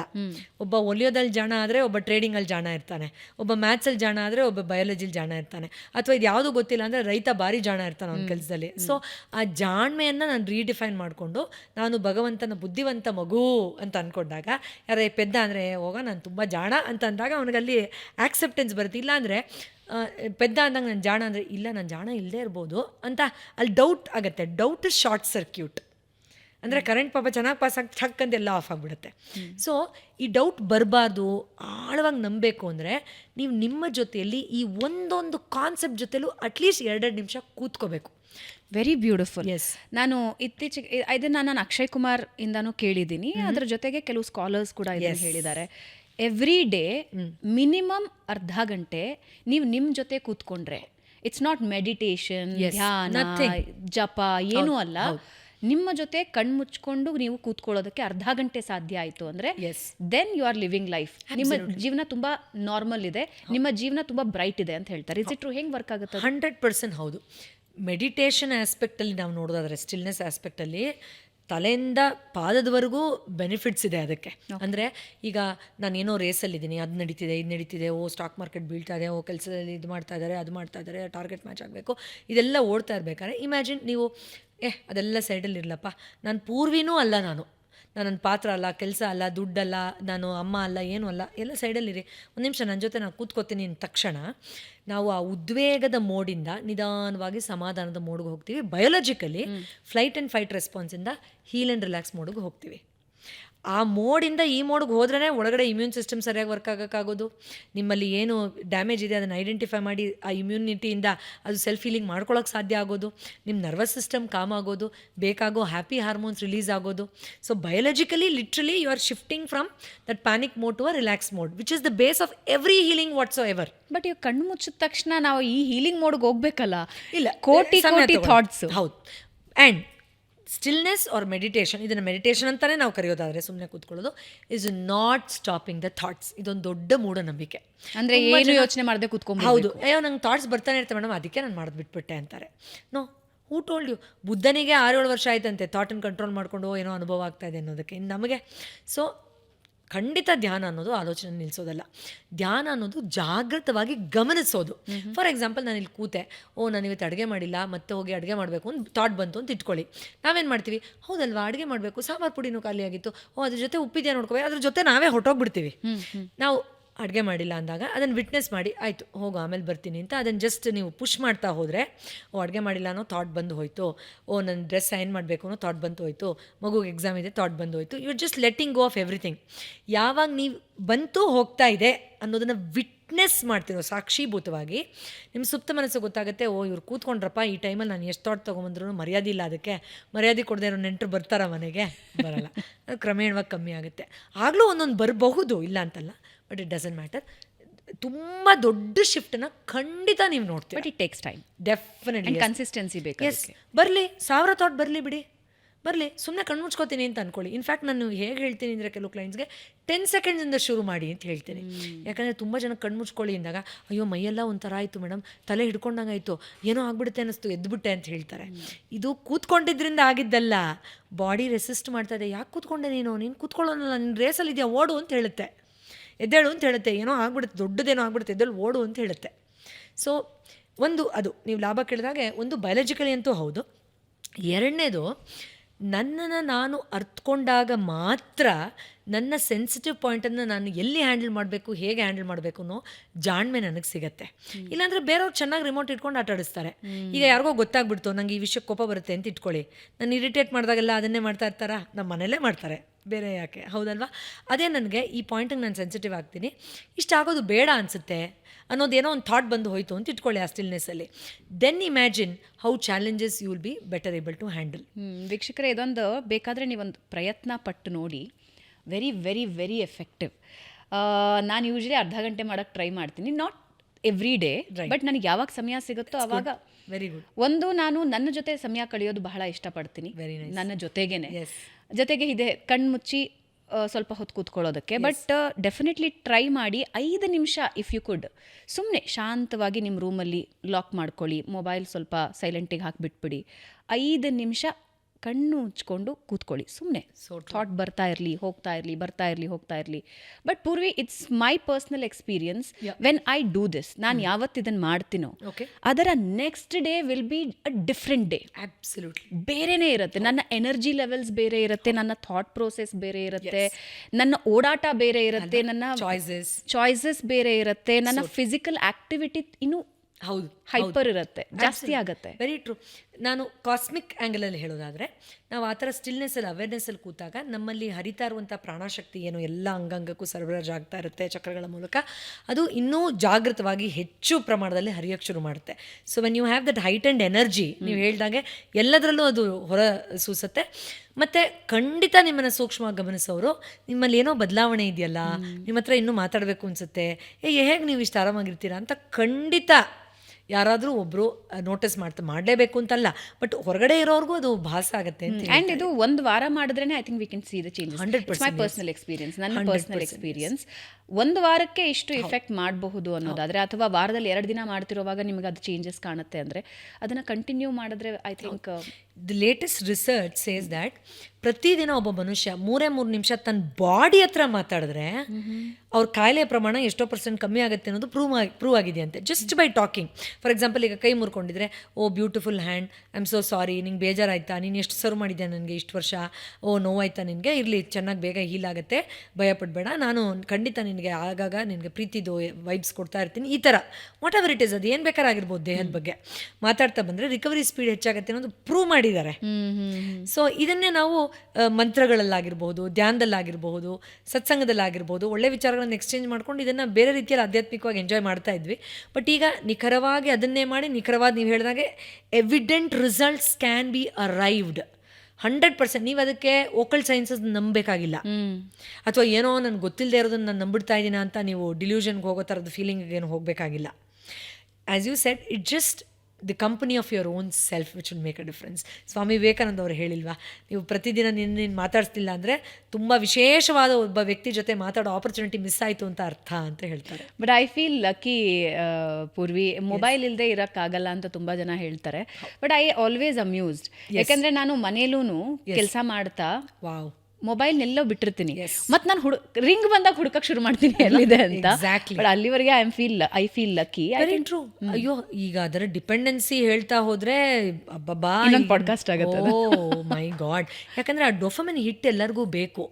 ಒಳಗಡೆ ಸಮಾಧಾನನ ಎಕ್ಸ್ಪೀರಿಯನ್ಸ್ ಮಾಡದೇ ಇರೋರು, ಒಳಗಡೆಯಿಂದ ಜಾಯ್ ಎಕ್ಸ್ಪೀರಿಯನ್ಸ್ ಮಾಡದೇ ಇರೋರು ಯಾವಾಗಲೂ ಮೊಬೈಲಿನ ಏನೋ ಇನ್ಫಾರ್ಮೇಷನ್ದಾನೇ ಎಂಜಾಯ್ ಮಾಡಬೇಕು ಅನ್ನೋ ಥರ ಸಿಗರೇಟ್, ಲಿಟ್ರಲಿ ಇದನ್ನು ಎಷ್ಟೋ ಜನ ಮಾತಾಡಿದ್ದಾರೆ. ನೀನು ಕ್ರೇವಿಂಗ್ಸ್ಗೆ ಒಳಗಾಗೋದು, ಸಿಗರೇಟ್ ಸೇದೋದು, ಮತ್ತೊಂದು ತೊಗೊಳೋದ್ರಿಗೆ ಏನು ಕೆಮಿಕಲ್ ರಿಲೀಸ್ ಆಗುತ್ತೋ ಅಷ್ಟೇ ಪ್ರಮಾಣವಾಗಿ ಆ ಕ್ರೇವಿಂಗು ಮೊಬೈಲ್ ಫೋನ್ಗೂ ರಿಲೀಸ್ ಆಗ್ತಾ ಇದೆ ಅನ್ನೋ ರೀತಿಯಲ್ಲೆಲ್ಲ ಮಾತಾಡಿದ್ದಾರೆ ಈಗ ದೊಡ್ಡ ದೊಡ್ಡ ರಿಸರ್ಚ್ಗಳನ್ನು ಮಾಡಿ. So yes, it is something that we all have to understand. And mobile definitely yes, ಯಾಕಂದರೆ ಎಲ್ಲರ ಕೈಯಲ್ಲೂ ಇವಾಗಿದೆ. ಎನಿಥಿಂಗ್ ಫಾರ್ ದಟ್ ಮ್ಯಾಟರ್, ಇದ್ರ ಮೇಲೆ ನಾನು ಡಿಪೆಂಡ್ ಆಗಿದ್ದೀನಿ, ಇದಿದ್ರೇ ನಾನು ಲೈಫಲ್ಲಿ ಚೆನ್ನಾಗಿರ್ತೀನಿ ಅನ್ನೋದನ್ನು ನಾವು ಎಲ್ಲ ವಿಷಯದಲ್ಲೂ ಬಿಡೋಕ್ಕೆ ಶುರು ಮಾಡಿಬಿಡ್ಬೇಕು. ಓಕೆ. ಎನಿಥಿಂಗ್ ಇನ್ಕ್ಲೂಡಿಂಗ್ ರಿಲೇಶನ್ಶಿಪ್ಸ್ ನನ್ನ ಕೇಳೋದಾದ್ರೆ. Food, relationship, Yes. ಟಿವಿ, ಹೌದು, ಸಿಗರೇಟ್, ಆಲ್ಕೋಹಾಲ್, ಹೌದು, ಮೊಬೈಲ್. ಎಸ್. ಇದಿಲ್ಲ ಅಂದ್ರೂ ನಾನು ಆರಾಮಾಗಿರ್ತೀನಿ. That is evident calibre of a successful person. ಇದಿದೆ, ಎಂಜಾಯ್ ಮಾಡ್ತಾ ಇದ್ದೀನಿ, ಇದಿಲ್ಲ ಅಂದ್ರೂ ಆರಾಮಾಗಿರ್ತೀನಪ್ಪ, ಒಳಗಡೆಯಿಂದ ಉದ್ಭವ ಆಗುತ್ತೆ ನನಗದು. Including relationships. ಹೌದು, ಯಾಕಂದರೆ ನೋಡಿ, ಪ್ರಾಬ್ಲಿ ನಾವು ಖಂಡಿತ ಇದ್ರ ಬಗ್ಗೆ ಚರ್ಚೆ ಮಾಡೋಣ. ಯಾಕಂದರೆ ಪ್ರೀತಿಗೂ ವ್ಯಾಮೋಹಕ್ಕೂ ಹೆಲ್ದಿ ರಿಲೇಶನ್ಶಿಪ್ಗೂ ತುಂಬ ಡಿಫ್ರೆನ್ಸ್ ಇದೆ. ತುಂಬ ಜನ ವ್ಯಾಮೋಹನೇ ಪ್ರೀತಿ ಅನ್ಕೊಂಡು ಒದ್ದಾಡ್ತಿದ್ದಾರೆ ವಿಲವಿಲ ಅಂತ. ಸೊ ಅಲ್ಲೊಂದು ಲೈನ್ ಹಾಕ್ಕೊಂಡಾಗ, ಓ ಪ್ರೀತಿ ಸುಂದರವಾಗಿದೆ, but I am not attach to them ಅನ್ನೋದು ಕ್ಲಿಯರಾಗಿ ಗೊತ್ತಾಗುತ್ತೆ. ಆಗ ಅವರು ಇವತ್ತು ಗುಡ್ ಮಾರ್ನಿಂಗ್ ಅನ್ನಿಲ್ಲ ಅಂದರೆ ಡಿಪ್ರೆಷನ್ಗೆ ಹೋಗ್ಬಿಡೋದು, ಮೆಸೇಜ್ ಕಳಿಸ್ಲಿಲ್ಲ ಅಂದರೆ ಬೇಜಾರಾಗಿರೋದು, ಆ ಥರದ್ದು ಆ ಡಿಪೆಂಡೆನ್ಸಿ ಬರಲ್ಲ. Okay. Yes, you will love each other, you would want that attention. ಅಂದರೆ ನೀವು ಹೇಳ್ತೀರಾ ಏನು ಇವತ್ತು ಮೆಸೇಜ್ ಕಳಿಸಿಲ್ಲ ಅಂತ, ಆದರೆ ಮೆಸೇಜ್ ಕಳಿಸಿಲ್ಲ ಅಂತ ನೀವು 2 ದಿನ ಡಿಪ್ರೆಷನ್ಗೆ ಹೋಗಲ್ಲ. ಓ, ಓಕೆ. ಆ ಡಿಫ್ರೆನ್ಸ್ ನಾವು ಅರ್ಥ ಮಾಡ್ಕೊಳ್ಳಿ. ಓಕೆ, ಪಾಡ್ಕಾಸ್ಟ್ನ ಅಂತಿಮ ಘಟ್ಟಕ್ಕೆ ಬಂದಿದ್ದೀನಿ. ಬಟ್ ನಾನು ಈಗಲೇ ನಿಮ್ಗೊಂದು ಅಪ್ಲಿಕೇಶನ್ ಹಾಕ್ತಾ ಇದ್ದೀನಿ. ನಾನು ಇವತ್ತು ಆರಂಭದಲ್ಲಿ ಹೇಳ್ತಾ ಇದ್ದೆ ಬಾಡಿ ಮೇಲೆ ಎಮೋಷನ್ಸ್ ಪ್ರಭಾವ ಹೇಗೆ ಅಂತ. ಬಟ್ ಅದನ್ನ ನಾವು ಇನ್ನೊಂದು ಪೂರ್ತಿ ಪಾಡ್ಕಾಸ್ಟ್ ನಾನು ಮಾಡಬೇಕು ನಿಮ್ಮ ಜೊತೆ. ಆ್ಯಂಡ್ ಅಫ್ಕೋರ್ಸ್ ಇವಾಗ ಲಾಸ್ಟಲ್ಲಿ ಹೇಳಿದ ಹಾಗೆ ರಿಲೇಶನ್ಶಿಪ್ಸ್, ಪ್ರೀತಿ ಮತ್ತು ವ್ಯಾಮೋಹ ಎರಡರ ವ್ಯತ್ಯಾಸಗಳು ಹೇಗಿರಬೇಕು ಅಂತ, ಅದ್ರ ಬಗ್ಗೆ ಇನ್ನೊಂದು ಪಾಡ್ಕಾಸ್ಟ್ ಕೇಳ್ತೀನಿ. But before I end this podcast, self ಹೀಲಿಂಗ್ಗೆ ಇರೋ 5 ಸೂತ್ರ ವೆರಿ ಕ್ವಿಕ್ ಆಗಿ. ಎಸ್, ಒಂದು, ನಂಬಬೇಕು ನಿಮ್ಮಲ್ಲಿ ಚಿಕಿತ್ಸಕ ಶಕ್ತಿ ಇದೆ ಅಂತ. ಯಾಕಂದರೆ ನೀವು ನಂಬಲಿಲ್ಲ ಅಂದರೆ ಆ ಬಾಗಲನ್ನ ನೀವು ಓಪನ್ ಮಾಡೋಕ್ಕೆ ಸಾಧ್ಯನೇ ಇಲ್ಲ. ಎರಡನೇದು, ನಿಮಗೆ ನೀವು ಸಮಯ ಕೊಟ್ಕೊಳ್ಬೇಕು. ಹೀಲಿಂಗನ್ನು ಇನ್ನೊಬ್ರು ಯಾರೋ ಬಟನ್ ಒತ್ತಿ ಮಾಡ್ತಾರೆ, ಇನ್ನೊಬ್ರು ಮಾಡಲಿ ಅನ್ನೋ ಮೈಂಡ್ಸೆಟ್ ನಮ್ಮೆಲ್ರಿಗೂ ಇದೆ. ನಿಮ್ಮ ಮುಂದೆ ಬಂದಿದ್ದೆಲ್ಲ ಮಾಡಿಬಿಡಿ, ಇವ್ರು ಮಾಡಲಿ, ಅವ್ರು ಮಾಡಲಿ. ಆ್ಯಂಡ್ ಈ ಡಿಪೆಂಡೆನ್ಸಿ ದೊಡ್ಡ ದೊಡ್ಡ ಮಾರಣಾಂತಿಕ ಕಾಯಿಲೆಗಳಾಗಿ ಆಗುತ್ತೆ. ಅಂದರೆ ಇವ್ರು ನಂಗೆ ಪ್ರೀತಿ ಕೊಡಲಿ, ಇವ್ರು ನಂಗೆ ಅಟೆನ್ಷನ್ ಕೊಡಲಿ, ಇವ್ರು ನನ್ನನ್ನು ನೋಡ್ಕೊತಾ ಇಲ್ವಾ, ಇದನ್ನು ಜನ್ರೇಟ್ ಮಾಡಿ ನೋಡ್ಕೊಳ್ಳೋ ಥರ ಮಾಡ್ತೀನಿ, ಬೇಕು ಅಂತ ಮಾಡ್ತಿರಲ್ಲ, ಬಟ್ ಒಳಗಡೆಯಿಂದ ಆಗ್ತಿರುತ್ತೆ. ಸೊ ನಿಮಗೆ ನೀವು ಸಮಯ ಕೊಡಿ. ಸೊ ಮೊದಲನೇದಾಗಿ believe that you have that healing capacity. ಎರಡನೇದು, give time to your self. ಮೂರನೇದು, ನಿಮ್ಮ ರಿಸೆಪ್ಟಿವಿಟಿಯನ್ನು ನೀವು ಜಾಸ್ತಿ ಮಾಡ್ಕೋಬೇಕು. ಅಂದರೆ ನೀವೇನೋ ಮಾಡ್ತಾ ಇದ್ದೀರಾ, ಅದು ಆರೋಗ್ಯಕರ ಆಹಾರ ತೊಗೊಳೋದಿರಬಹುದು, ಅಥವಾ ವ್ಯಾಯಾಮ ಮಾಡೋದಿರಬಹುದು, ಒಳ್ಳೆಯ ವಿಚಾರಗಳು, ಪುಸ್ತಕ ಓದೋದು, ಅದಕ್ಕೆ ರೆಸಿಸ್ಟೆನ್ಸ್ ಏನು ಅಂತ ಐಡೆಂಟಿಫೈ ಮಾಡಿ. ಹೇಗದು? ಫಾರ್ ಎಕ್ಸಾಂಪಲ್, ಈಗ ನೀವು ಪ್ರೀತಿಗೆ ಸಂಬಂಧಪಟ್ಟಾಗ ಏನೋ ಪುಸ್ತಕ ಓದ್ತಾ ಇದ್ದೀರಾ, ನಿಜವಾದ ಪ್ರೀತಿ ಏನು ಅಂತ. ಆದರೆ ಆ ಪ್ರೀತಿಗೆ ಸಂಬಂಧಪಟ್ಟಾಗೆ ನಿಮ್ಮ ಸಂಬಂಧದಲ್ಲಿ ಇವ್ರು ಈ ಥರನೇ ಮಾಡಬೇಕು, ಮಾಡ್ತಾ ಇಲ್ಲ ಅನ್ನೋ ವಿಪರೀತವಾದ ಕೋಪ, ಅಥವಾ ಇವ್ರು ನನ್ನ ಕಂಟ್ರೋಲಲ್ಲೇ ಇರಬೇಕು ಅನ್ನೋ ಎಕ್ಸ್ಟ್ರೀಮ್ ಕಂಟ್ರೋಲಿಂಗ್ ಅಥಾರಿಟಿ ಕ್ಯಾರೆಕ್ಟರ್ ನಿಮ್ಮಲ್ಲಿದೆ. ಇದೆಲ್ಲ ನಿಮ್ಮನ್ನು ಪ್ರೀತಿಯನ್ನು ಅನಾವರಣ ಮಾಡೋದ್ರಿಂದ ಇಂಡೈರೆಕ್ಟಾಗಿ ಕಂಟ್ರೋಲೇ ಮಾಡ್ತಾ ಇದೆ. ಓಕೆ. ಸೊ ಅಂದರೆ ನಾನು ಏನು ಪಡಿಬೇಕು ಅಂತಿದ್ದೀನಿ, ಅದಕ್ಕೆ ಅನುಗುಣವಾದ ಕ್ಯಾರೆಕ್ಟರ್ ನನಗೆ ಬೇರೆ ಆಸ್ಪೆಕ್ಟಲ್ಲೂ ಇದೆಯಾ ಅನ್ನೋದನ್ನು ನೀವು ಸಣ್ಣದಾಗಿ ಅದನ್ನು ಐಡೆಂಟಿಫೈ ಮಾಡ್ಕೊಳ್ಳಿ, ಖಂಡಿತವಾಗಿಯೂ ಸಾಧ್ಯ ಆಗುತ್ತೆ. ನಾಲ್ಕನೇದು, ನೀವು ಯಾವುದಾದರೂ ನಿಖರವಾದ ರೂಢಿಯನ್ನು ಮಾಡ್ಕೊಳ್ಳದೇ ಇದ್ದರೆ, which is a repetitive practice, ನೀವು ಲಾಸ್ಟಿಂಗ್ ರಿಸಲ್ಟ್ಸ್ ನೋಡೋಕ್ಕೆ ಸಾಧ್ಯ ಇಲ್ಲ. ನಿಮ್ಮ ಸೋಂಬೇರಿತನ ಕಂಫರ್ಟ್ ಝೋನು ಇಟ್ಕೊಳ್ತೀನಿ, ಬದಲಾವಣೆನೂ ಮಾಡ್ಕೊಳ್ತೀನಿ ಅಂದರೆ ಬದಲಾವಣೆ ಸಾಧ್ಯ ಇಲ್ಲ. ಈಗ ಫಾರ್ ಎನ್ ಎಕ್ಸಾಂಪಲ್, ಮ್ಯಾರಥಾನ್ ಓಡಬೇಕು ಅಂತ ಹೇಳಿದ್ರೆ ಎವ್ರಿ ಡೇ ನಾನು ಪ್ರಾಕ್ಟೀಸ್ ಮಾಡಬೇಕು. ಹೌದು, ನಾನು ಅದೆಲ್ಲ ಮಾಡಲ್ಲ, ನಾನು ಅವತ್ತೇ ಓಡ್ತೀನಿ ಅಂದರೆ ನಾಳೆ ದಿನ ನಿಮ್ಮನ್ನು ಹಾಸ್ಪಿಟ್ಲಿಗೆ ಹಾಕಬೇಕಾಗುತ್ತೆ ಅಷ್ಟೇ, ಅಥವಾ ಅರ್ಧ ದಾರಿನೂ ನೀವು ಓಡೋಕ್ಕಾಗಲ್ಲ. ಸೊ ಕನ್ಸಿಸ್ಟೆಂಟ್ ಪ್ರಾಕ್ಟೀಸ್, ಅದು ಏನು ಬೇಕಾರಾಗಿರ್ಬೋದು. ಆವಾಗಲೇ ನೀವು ಎಷ್ಟು ಚೆನ್ನಾಗಿ ಹೇಳಿದ್ರಿ, 5 ನಿಮಿಷ ಮಾಡಿ, ಧ್ಯಾನ ಅಂತಲೂ ಮಾಡಬೇಡಿ, ಸುಮ್ಮನೆ ಮಾಡಿ ಅಂತ. That's exactly what I talk about as A routine practice. ಅದು 5 ನಿಮಿಷ ಗಾರ್ಡನ್ನಲ್ಲಿ ಹೋಗಿ ಪಕ್ಷಿಗಳನ್ನು ನೋಡೋದು ಇರಬಹುದು, ಅಥವಾ ಸುಮ್ಮನೆ ಸಮಾಧಾನವಾಗಿ ನೆಲದ ಮೇಲೆ ಕೂತಿದ್ದೀನಿ, ನನ್ನ ಕನೆಕ್ಷನ್ ಹೇಗಿದೆ ಮದರ್ ಜೊತೆ ಅಂತ ಫೀಲ್ ಮಾಡೋದಾಗಿದ್ರೂ ಆಗಿರಬಹುದು, ಅಥವಾ 5 ನಿಮಿಷ ನೀವು ಹೇಳಿದಾಗ ಯಾವುದೂ ಅಟ್ಯಾಚ್ಮೆಂಟ್ ಇಲ್ಲದೆ ನನ್ನ ಜೊತೆಲಿ ನಾನು ಕಂಫರ್ಟಬಲ್ ಆಗಿರೋದನ್ನ ರೂಢಿಸ್ಕೊಳ್ತೀನಿ ಅನ್ನೋದಿರ್ಬೋದು. ಬಟ್ ಆ ಕನ್ಸಿಸ್ಟೆಂಟ್ ಪ್ಯಾಟರ್ನ್ ಕ್ರಿಯೇಟ್ ಆದ್ರೇ ಇಲ್ಲಿ ನ್ಯೂರೋ ಪಾತ್ವೇಸ್ ಇದೆಯಲ್ಲ, ಹಳೆದಿಂದ ಬಿಡಿಸ್ಕೊಂಡು ಹೊಸದು ಕನೆಕ್ಟ್ ಆಗೋದು. ಇಲ್ಲಾಂದರೆ ವಾಪಸ್ ಅಲ್ಲಿಗೆ ಹೋಗ್ತಾ ಇರ್ತೀವಿ. 5ನೇದು ನನ್ನ ಫೇವ್ರೆಟ್, ಏನು ಮಾಡ್ತಾ ಇದ್ದೀರಾ ಅದ್ರ ಬಗ್ಗೆ ಸರೆಂಡರ್ ಇರಬೇಕು. ಏನಾಯಿತು, ಬೆಳಗ್ಗೆ ಮಾಡಿದ್ನಲ್ಲ ಸಾಯಂಕಾಲ ರಿಸಲ್ಟ್ಸ್ ಬಂತಾ, ಸಾಯಂಕಾಲ ಮಾಡಿದ್ನಲ್ಲ ಬೆಳಗ್ಗೆ ಹಂಗೆ ಇದ್ದೀನಿ ಅಂತ ಸೊಸೈಟಿನೂ ಹಂಗೆ ಇಂಟಿಮೆಂಟ್ ಮಾಡ್ತಾ ಇದ್ದೀನಿ, ದಿನ ಕಣ್ಮುಚ್ಕೊಂಡು ಕೂತ್ಕೋತಿಯಪ್ಪ ಅಂತ. ಯಾಕಂದ್ರೆ ಅವ್ರಿಗೆ ಆ ಸಮಾಧಾನ ಸಿಗ್ತಾ ಇರಲ್ವಲ್ಲ, ಹೊಟ್ಟೆ ಕಿಚ್ಚು. ಆವಾಗಲೇ ಹೇಳಿದ್ನಲ್ಲ, ಸಮಾಜದಲ್ಲಿ ನಿರಾಳವಾಗಿರೋರು, ಖುಷಿಯಾಗಿರೋರು ಕಂಡ್ರೆ ನಾವು ಒಂದು ಬಾಂಬ್ ಹಾಕ್ಬಿಡ್ತೀವಿ, ನಾವೆಲ್ಲರೂ ತುಂಬ ಚೆನ್ನಾಗಿ ಮಾಡ್ತೀವಿ ಆ ಕೆಲಸನ. ಅದರಿಂದ surrender to the result that unfolds at its own pace. Okay, ನಾನು ಇದನ್ನು ಮಾಡ್ತಾ ಇದ್ದೀನಿ, ಸೂಕ್ತವಾದ ಮಾಡ್ತಾ ಇದ್ದೀನಿ, ಸರಿಯಾದ ಸಮಯದಲ್ಲಿ ಸರಿಯಾದ ರೀತಿಯಲ್ಲಿ ಅದು ತೆರೆದುಕೊಳ್ಳುತ್ತೆ ಅನ್ನುವಂಥ ನಂಬಿಕೆಯಿಂದ ಫಸ್ಟ್ ಪಾಯಿಂಟಿಂದ ಲಾಸ್ಟ್ ಪಾಯಿಂಟಿಗೆ ಸರೆಂಡರ್ ಆಸ್ಪೆಕ್ಟ್ವರೆಗೂ ಬಂದು ನಿಲ್ಲಬೇಕು. ಬಾಡಿಗೆ ಟೈಮ್ ಕೊಡಿ. ಈಗ ನೀವು ಕೂತ್ಕೊಳ್ತಾ ಇದ್ದೀರಾ, ಏನೋ ರೂಢಿ ಮಾಡ್ತಾ ಇದ್ದೀರಾ ಅಂದರೆ ಹಳೇದು ಯಾವುದೋ ಕಸನ ಆಚೆ ಹಾಕಬೇಕು ಅಂತ ಅದು ಪಾಪ ಕಾಯ್ತಾ ಇರುತ್ತೆ. ಓ ಬಂದರು ಇವರು ಆಚೆ ತೆಗಿಯೋಕ್ಕೆ ಅಂತ ಖುಷಿಯಾಗಿ ಆಚೆ ಹಾಕ್ಬೇಕಾರೆ ಅಯ್ಯೋ ಇದು ಸರಿ ಹೋಗ್ತಲ್ಲ ಅಂತ ನಿಲ್ಲಿಸ್ಬಿಡೋದು. ಇದರಿಂದ ಏನು ಲಾಭ ಬಂತು, 3 ತಿಂಗಳಿಂದ ನಾನು ನೋಡ್ತಾನೇ ಇದ್ದೀನಿ ಅಂತ ಹೇಳೋದು. ನಾನು ಎಷ್ಟೋ ಸತಿ ಹೇಳ್ತಾ ಇರ್ತೀನಿ, ಈಗ ದೇವ್ರನ್ನ ಆಳವಾಗಿ ನಂಬೋರು, ಫಾರ್ ಎಕ್ಸಾಂಪಲ್, ಏನು ಕೊಟ್ಟಪ್ಪ ದೇವರೇ ದಿನ ತೆಂಗಿನಕಾಯಿ ಹೊಡಿತಾ ಇದ್ದೀನಿ ಅಂತ ಹೇಳ್ತೀವಿ. ಆದರೆ ಯಾರು ಗೊತ್ತು, ಕಳೆದ 1 ತಿಂಗಳಲ್ಲಿ ನಿಂಗೆ ಆಕ್ಸಿಡೆಂಟ್ ಇದ್ದಿದ್ದಿರಬಹುದು, ನಿಂಗೆ ಕಾಯಿಲೆ ಬಂದು ಸತ್ತೋಗೋದಿದ್ದಿರ್ಬೋದು ಅಲ್ವಾ, ನಿನ್ನ ಆಪ್ತರು ಬಿಟ್ಟು ಹೋಗೋದಿರ್ಬೋದು, ಅದನ್ನೆಲ್ಲ ತಡೆದಿರ್ಬೋದು. ಅದೆಲ್ಲ ಲೆಕ್ಕ ಬರಲ್ಲ, ಯಾಕೆ ಅದಾಗಿಲ್ವಲ್ಲ. ಅದಕ್ಕೆ ಅದೇ ಥರ ನೀವು ಲೆಕ್ಕಾಚಾರ ಮಾಡಿ ಯಾವುದೋ ಕ್ರಿಯೆಯನ್ನು ಮಾಡಬೇಡಿ. Just surrender and believe that system will open up at the right time. ಇದು 5 ಖಂಡಿತ. ನಾನು ಪಾಡ್ಕಾಸ್ಟ್ ಮುಗಿಸ್ಬೇಕು ಅನ್ಕೋತಿದ್ದೆ, ಬಟ್ ಇನ್ನೊಂದೇ ಒಂದು ಲಾಸ್ಟ್ ಕ್ವೆಶ್ಚನ್ ನಿಮ್ಮನ್ನು ಕೇಳ್ಬಿಡ್ತೀನಿ. ಯಾಕಂದ್ರೆ ಯಾರೋ ಒನ್ ಆಫ್ ಮೈ ಫ್ರೆಂಡ್ ನನಗೆ ಇದನ್ನ ಹೇಳಿದ್ದು, ಅವ್ರ ಲೈಫಲ್ಲಿ ಏನು ಚೇಂಜಸ್ ಆಯಿತು, ಗ್ರಾಟಿಟ್ಯೂಡ್ ಟುವರ್ಡ್ಸ್ ದ ಲೈಫ್ ಅಂತ. ಅವ್ರಿಗೆ ಯಾರೋ ಹೇಳಿದ್ರಂತೆ, ನಾನು ತುಂಬ ಕಷ್ಟದಲ್ಲಿದ್ದೆ ಜೀವನದಲ್ಲಿ, ಬಟ್ ಯಾವತ್ತೋ ಒಂದಿನ ಅನ್ನಿಸ್ತು I should thank for everything ಅಂತ. ದೇವ್ರ ಹತ್ರ ಕೂತ್ಕೊಂಡೆ ನಾನು ಒಂದು ಸ್ಮೈಲ್ ಜೊತೆಗೆ, ದೇವ್ರೆ ಥ್ಯಾಂಕ್ ಯು ಸೋ ಮಚ್, ನನಗೆ ಏನೇನು ಕೊಟ್ಟಿದ್ಯಾ ನಿನ್ನ ಜೀವನದಲ್ಲಿ, ಇದೆಲ್ಲದಕ್ಕೂ ಥ್ಯಾಂಕ್ ಯು ಅಷ್ಟೇ ಹೇಳ್ತಿದ್ದೆ. ಬಟ್ ನನ್ನ ಕಷ್ಟಗಳು ಹೆಂಗೆ ಕಮ್ಮಿ ಆಯಿತು ಅಂತ ನನಗೆ ಗೊತ್ತೇ ಇಲ್ಲ ಅಂತ ಅದನ್ನ ನಾನು ಫಾಲೋ ಮಾಡೋಕ್ಕೆ ಶುರು ಮಾಡಿದೆ. ಎವ್ರಿ ಡೇ ನಾನು ಥ್ಯಾಂಕ್ಸ್ ಹೇಳ್ತಿದ್ದೆ ದೇವರಿಗೆ, ಮಲ್ಗೋವಾಗ ಥ್ಯಾಂಕ್ಸ್ ಹೇಳ್ತಿದ್ದೆ, ನನಗೆ ಏನೇನು ಕೊಟ್ಟಿದ್ಯಾ ಥ್ಯಾಂಕ್ ಯು ಅಂತ ಹೇಳ್ತಿದ್ದೆ, ನನ್ನ ಜೀವನ ಚೇಂಜ್ ಆಯಿತು ಅಂತ ಹೇಳಿದ್ರು. Does it work? Oh my God, this is so important. ಇದು ಪ್ರಾಬ್ಲಿ 5 ಮುಷ್ಟಿಯ ಮಧ್ಯಭಾಗ ಅಂತ ಹೇಳ್ಬಿಡ್ಬೋದು ನಾವು. ಯಾಕಂದರೆ 3 ಥರ ನಾನು ಎಲ್ಲ ವಯಸ್ಸಿಗರಿಗೂ ಇದು ಹೇಳ್ಕೊಡ್ತೀನಿ. ಚಿಕ್ಕ ಮಕ್ಕಳಿಗೆ ಅಮ್ಮ ಮಗುನ ಮಲಗಿಸ್ಬೇಕಾದ್ರೆ, can you tell one thing that you are grateful for? ಒಂದು ವಿಷಯ ಹೇಳ್ತೀಯಾ, ನಿನ್ನ ಬೆಳಗ್ಗೆಯಿಂದ ಏನು ಖುಷಿ ಆಯಿತು ಅಂತ ಕೇಳಿ. ಅದು ಎಷ್ಟು ಚೆನ್ನಾಗಿ ಈಸಿಯಾಗಿ ಪಟ್ಟಂತ ಹೇಳ್ಬಿಡುತ್ತೆ. ದೊಡ್ಡವ್ರನ್ನ ಕೇಳಿ ತಲೆ ಕೆರ್ಕೊಂಡ ಅಂತ ಇರ್ತಾರೆ. ಸೊ ಅಲ್ಲಿಂದ ನೀವು ರೂಢಿ ಮಾಡ್ಬೋದು. 1. 2ನೇದು, ನಮ್ಮ ವಯಸ್ಸಿಗರಿಗೆ ತುಂಬ ಸುಲಭವಾಗಿ ಮಾಡ್ಬೋದಾಗಿರೋದು ಗ್ರ್ಯಾಟಿಟ್ಯೂಡ್ ಜರ್ನಲಿಂಗ್ ಅಂತ. ಒಂದು ಡೈರಿ ತೊಗೊಳ್ಳಿ, ನಿಮ್ಮ ಪರ್ಸ್ನಲ್ ಡೈರಿಲಿ ಒಂದು 3 ವಿಷಯಕ್ಕೆ ಕತೆ ಬರೆಯೋದು ಬೇಡ, ಒಂದೊಂದೇ ಸೆಂಟೆನ್ಸ್ ಥರ. Thank you for this good dress that I wore today, thank you for good food that I had, ಅಥವಾ ಥ್ಯಾಂಕ್ ಯು ಇವತ್ತು ನಾನು ಆಕಾಶ ನೋಡೋಕೆ 5 ನಿಮಿಷ ನಂಗೆ ಟೈಮ್ ಸಿಕ್ತು. ಯೂಶ್ವಲಿ ನಾನು ಆಕಾಶದ ಕಡೆ ಕತ್ತೆತ್ತೇ ನೋಡಲ್ಲ, ಮೋಡಗಳು ನೋಡಿ ತುಂಬ ಖುಷಿ. ಈ ಥರ ಅದು ದೊಡ್ಡದೇನೋ ಅವಾರ್ಡ್ ತೊಗೊಂಡಿರೋ ಥರದ್ದೇ ಆಗಿರಬೇಕು ಅಂತ ಏನೂ ಅಲ್ಲ. ಇದನ್ನಾದರೂ ಮಾಡಿ. 3ನೇ ರೂಢಿ ಹೇಳ್ತೀನಿ, ಇದು ನಾನು 100% ಗ್ಯಾರಂಟಿಡ್ ರಿಸಲ್ಟ್ ಜೊತೆಲಿ ಹೇಳ್ತೀನಿ. ಪಕ್ಕಾ ವರ್ಕ್ ಆಗುತ್ತೆ. ಮಿನಿಮಮ್ ಒಂದು 2 ಮಂತ್ಸ್ ಫಾಲೋ ಮಾಡಿದ್ರೇ ವರ್ಕ್ ಆಗುತ್ತೆ. ಒಂದು ಜಾರ್ ತೊಗೊಳ್ಳಿ, ಟ್ರಾನ್ಸ್ಪರೆಂಟ್ ಇರಬೇಕಂದ್ರೆ glass jar is better, because ಕಾಣಿಸುತ್ತೆ. ದಿನಾಗಲೂ ಒಂದೊಂದು ಚೀಟಿ ಹಾಕಬೇಕು ನೀವು ಅದಕ್ಕೆ. ಆ ಚೀಟಿಯಲ್ಲಿ ಥ್ಯಾಂಕ್ ಯು ಅಂತ ಅವತ್ತಿಂದ ಏನೋ ಒಂದು ವಿಷಯದ ಬಗ್ಗೆ ಬರೆದದ್ರೊಳಗಡೆ ಹಾಕಬೇಕು. ಥ್ಯಾಂಕ್ ಯು ಇವತ್ತು ನನ್ನ ಮಗು ಜೊತೆ ಪಾರ್ಕಿಗೆ ಹೋಗಿ ಚೆನ್ನಾಗಿ ಆಟ ಆಡಿದೆ. ನೆಕ್ಸ್ಟ್ ದಿನ ಥ್ಯಾಂಕ್ ಯು ಇವತ್ತು ನನ್ನ ಗಂಡನ ಜೊತೆ ಡಿನ್ನರ್ಗೆ ಹೋಗಿದ್ದೆ, ಟೈಮ್ ಎಂಜಾಯ್ ಮಾಡಿದೆ. ಥ್ಯಾಂಕ್ ಯು ಇವತ್ತು ನಾನು ಸ್ಪೀಚ್ ಕೊಟ್ಟೆ, ತುಂಬ ಚೆನ್ನಾಗಿತ್ತು ಅಂತ ಎಲ್ಲ ಹೊಗಳಿದ್ರು. ಈ ಥರ ನೀವು ನೋಡ್ತಾ ಹೋಗಿ ಆ ಬ್ಲೆಸ್ಸಿಂಗ್ ಹೇಗೆ ಜಾಸ್ತಿ ಆಗ್ತಾ ಹೋಗುತ್ತೆ ನಿಮ್ಮ ಲೈಫಲ್ಲಿ ಅಂದರೆ, because your energy flows where attention goes ಅಂತ ಹೇಳ್ತೀವಿ. ನಿಮ್ಮ ಅಟೆನ್ಷನ್ ಎಲ್ಲಿ ಹೋಗುತ್ತೋ ಅದೇ ಎನರ್ಜಿನ ನೀವು ಆಯಸ್ಕಾಂತ ಥರ ಅಟ್ರಾಕ್ಟ್ ಮಾಡ್ತಾ ಹೋಗ್ತೀರಾ. ನಿಮ್ಮ ಎಂಟೈರ್ ಬ್ರೈನ್ ರಿವೈರ್ ಆಗೋಗುತ್ತೆ. ಇನ್ನೊಂದೇನು ಹೊಸ ಚೆನ್ನಾಗಿರೋ ಕೆಲಸನ ನಾನು ಅಟ್ರ್ಯಾಕ್ಟ್ ಮಾಡಿ ಇನ್ನೂ ಗ್ರೇಟ್ಫುಲ್ ಆಗಿ ನಾನು ಬದುಕಲಿ ಅನ್ನೋದ್ರ ಕಡೆ ನಿಮ್ಮ ಸಿಸ್ಟಮ್ ಚೇಂಜ್ ಆಗೋಗುತ್ತೆ. ಎಂಟೈರ್ ವಾತಾವರಣ ನೀವು ಹೇಳಿದ್ರಲ್ಲ, ಅದು that is so very true. We attract where we put a focus to ಅಲ್ವಾ. ಈಗ ನಾವು ಯೂಶ್ವಲಿ ನ್ಯಾಗಿಂಗ್ ಮೈಂಡ್ ಸೆಟ್ ಇದ್ದರೆ, ಅಯ್ಯೋ ಈ ಮ್ಯಾಟು, ಇದು ಸೆಕೆ, ಒಂದು ಚೇರು ಅಂತ ಮಾತಾಡೋಕ್ಕೆ ಎಷ್ಟೊತ್ತು ಬೇಕು ನಮಗೆ. ಅದೇ ನಾವು ಗ್ರ್ಯಾಟಿಟ್ಯೂಡ್ ಓಪನ್ ಮಾಡ್ಕೊಂಡಿದ್ರೆ, ಎಷ್ಟು ಚೆನ್ನಾಗಿದೆ. ಈಗ ನಾವು ಸ್ಟಾರ್ಟಿಂಗ್ ಹಾಗೆ ಶುರು ಮಾಡಿದ್ವಿ, 10 ವರ್ಷ ಆದ ಮೀಟ್ ಮಾಡಿ ಎಷ್ಟು ಚೆನ್ನಾಗಿದೆ, ಅವಾಗೆಲ್ಲ ಹಿಂಗಿತ್ತು ಹಂಗಿತ್ತು, ನನ್ನ ಕ್ರೂ ಮಾತಾಡಿಸ್ತಾ ಇದ್ರು. We automatically connected our brain to that, and the flow therefore runs in the same stream. And ನಂಬಿ ನನ್ನ ಇದೇ ಥರದ ಗ್ರೇಟ್ಫುಲ್ ಪೀಪಲ್ ನಿಮ್ಮ ಲೈಫಲ್ಲೂ ಅಟ್ರಾಕ್ಟ್ ಆಗೋಕ್ಕೆ ಶುರುವಾಗ್ತಾರೆ. ನಿಮ್ಮನ್ನು ಥ್ಯಾಂಕ್ಫುಲ್ ಆಗಿ ನೋಡೋರು ಅಟ್ರಾಕ್ಟ್ ಆಗೋಕ್ಕೆ ಶುರುವಾಗ್ತಾರೆ.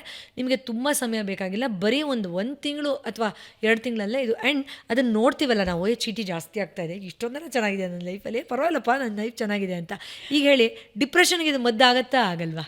100%. ಏನೂ ಚೆನ್ನಾಗಿಲ್ಲ ನನ್ನ ಲೈಫಲ್ಲಿ ಏನು ಚೆನ್ನಾಗಿದೆ ಅಂದರೆ, ಜಾರ್ ತುಂಬ ಚೀಟಿ ನೋಡಿದಾಗ ನನ್ನ ಲೈಫಲ್ಲಿ ಇಷ್ಟೊಂದು ಚೆನ್ನಾಗಿದೆ ಅಂತ ಅಲ್ಲೇ ಆಟೋಮ್ಯಾಟಿಕಲಿ ರಿವೈರ್ ಆಗುತ್ತೆ ಬ್ರೈನು.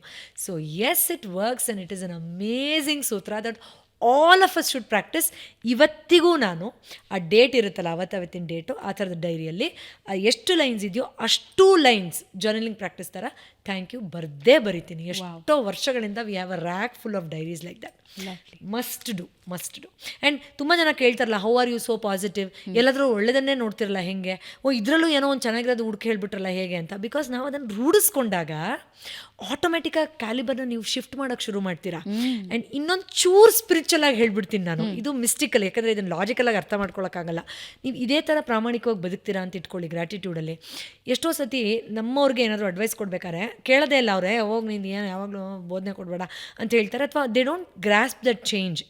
ಬಟ್ ನೀವು ಆ ಎನರ್ಜಿನ ಎಂಪವರ್ ಮಾಡಿಕೊಂಡು ಸುಮ್ಮನೆ ಒಂದು ಸೆಂಟೆನ್ಸ್ ನಿಮ್ಮ ಫ್ರೆಂಡ್ಗೋ ಬೇಜಾರಲ್ಲಿರೋರ್ಗೋ, ಇರಲಿ ಬಿಡು ಲೈಫಲ್ಲಿ ತುಂಬ ಬರುತ್ತೆ ಅದಕ್ಕೆ ತಲೆ ಕೆಡಿಸ್ಕೊಡ, ನೋಡು ಇದು ಚೆನ್ನಾಗಿದೆ ಅಂದರೆ ಇಮಿಡಿಯೇಟಾಗಿ ಕ್ಯಾಚ್ ಮಾಡ್ತಾರೆ ನಿಮ್ಮ ಎನರ್ಜಿನ. ಬಟ್ ನಾವೇ ಅದನ್ನು ಫಾಲೋ ಮಾಡಲಿಲ್ಲ ಅಂದರೆ, ಓ ಇವ್ರು ಬಂದುಬಿಟ್ರಪ್ಪ ಸುಮ್ಮನೆ ಬೋಧನೆ ಕೊಡೋಕ್ಕೆ ಅಂತಾರೆ. ಅದಕ್ಕೆ ನನ್ನ ಹತ್ರ ಬರೋ ಎಷ್ಟೋ ಜನ ಪೇಷಂಟ್ಗಳು ಇದನ್ನೇ ಮನೇಲಿ ಹೇಳಿದೆ ಮೇಡಮ್, ನಾನು ಒಂದು ಪೈಸಾ ಮರ್ಯಾದಿಲ್ಲ ನೋಡಿ, ನೀವು ಹೇಳಿದ ತಕ್ಷಣ ಅದು ಹೆಂಗೆ ಫಾಲೋ ಮಾಡಿಬಿಟ್ಲು ಅಂತಾರೆ. Because I have been practising it.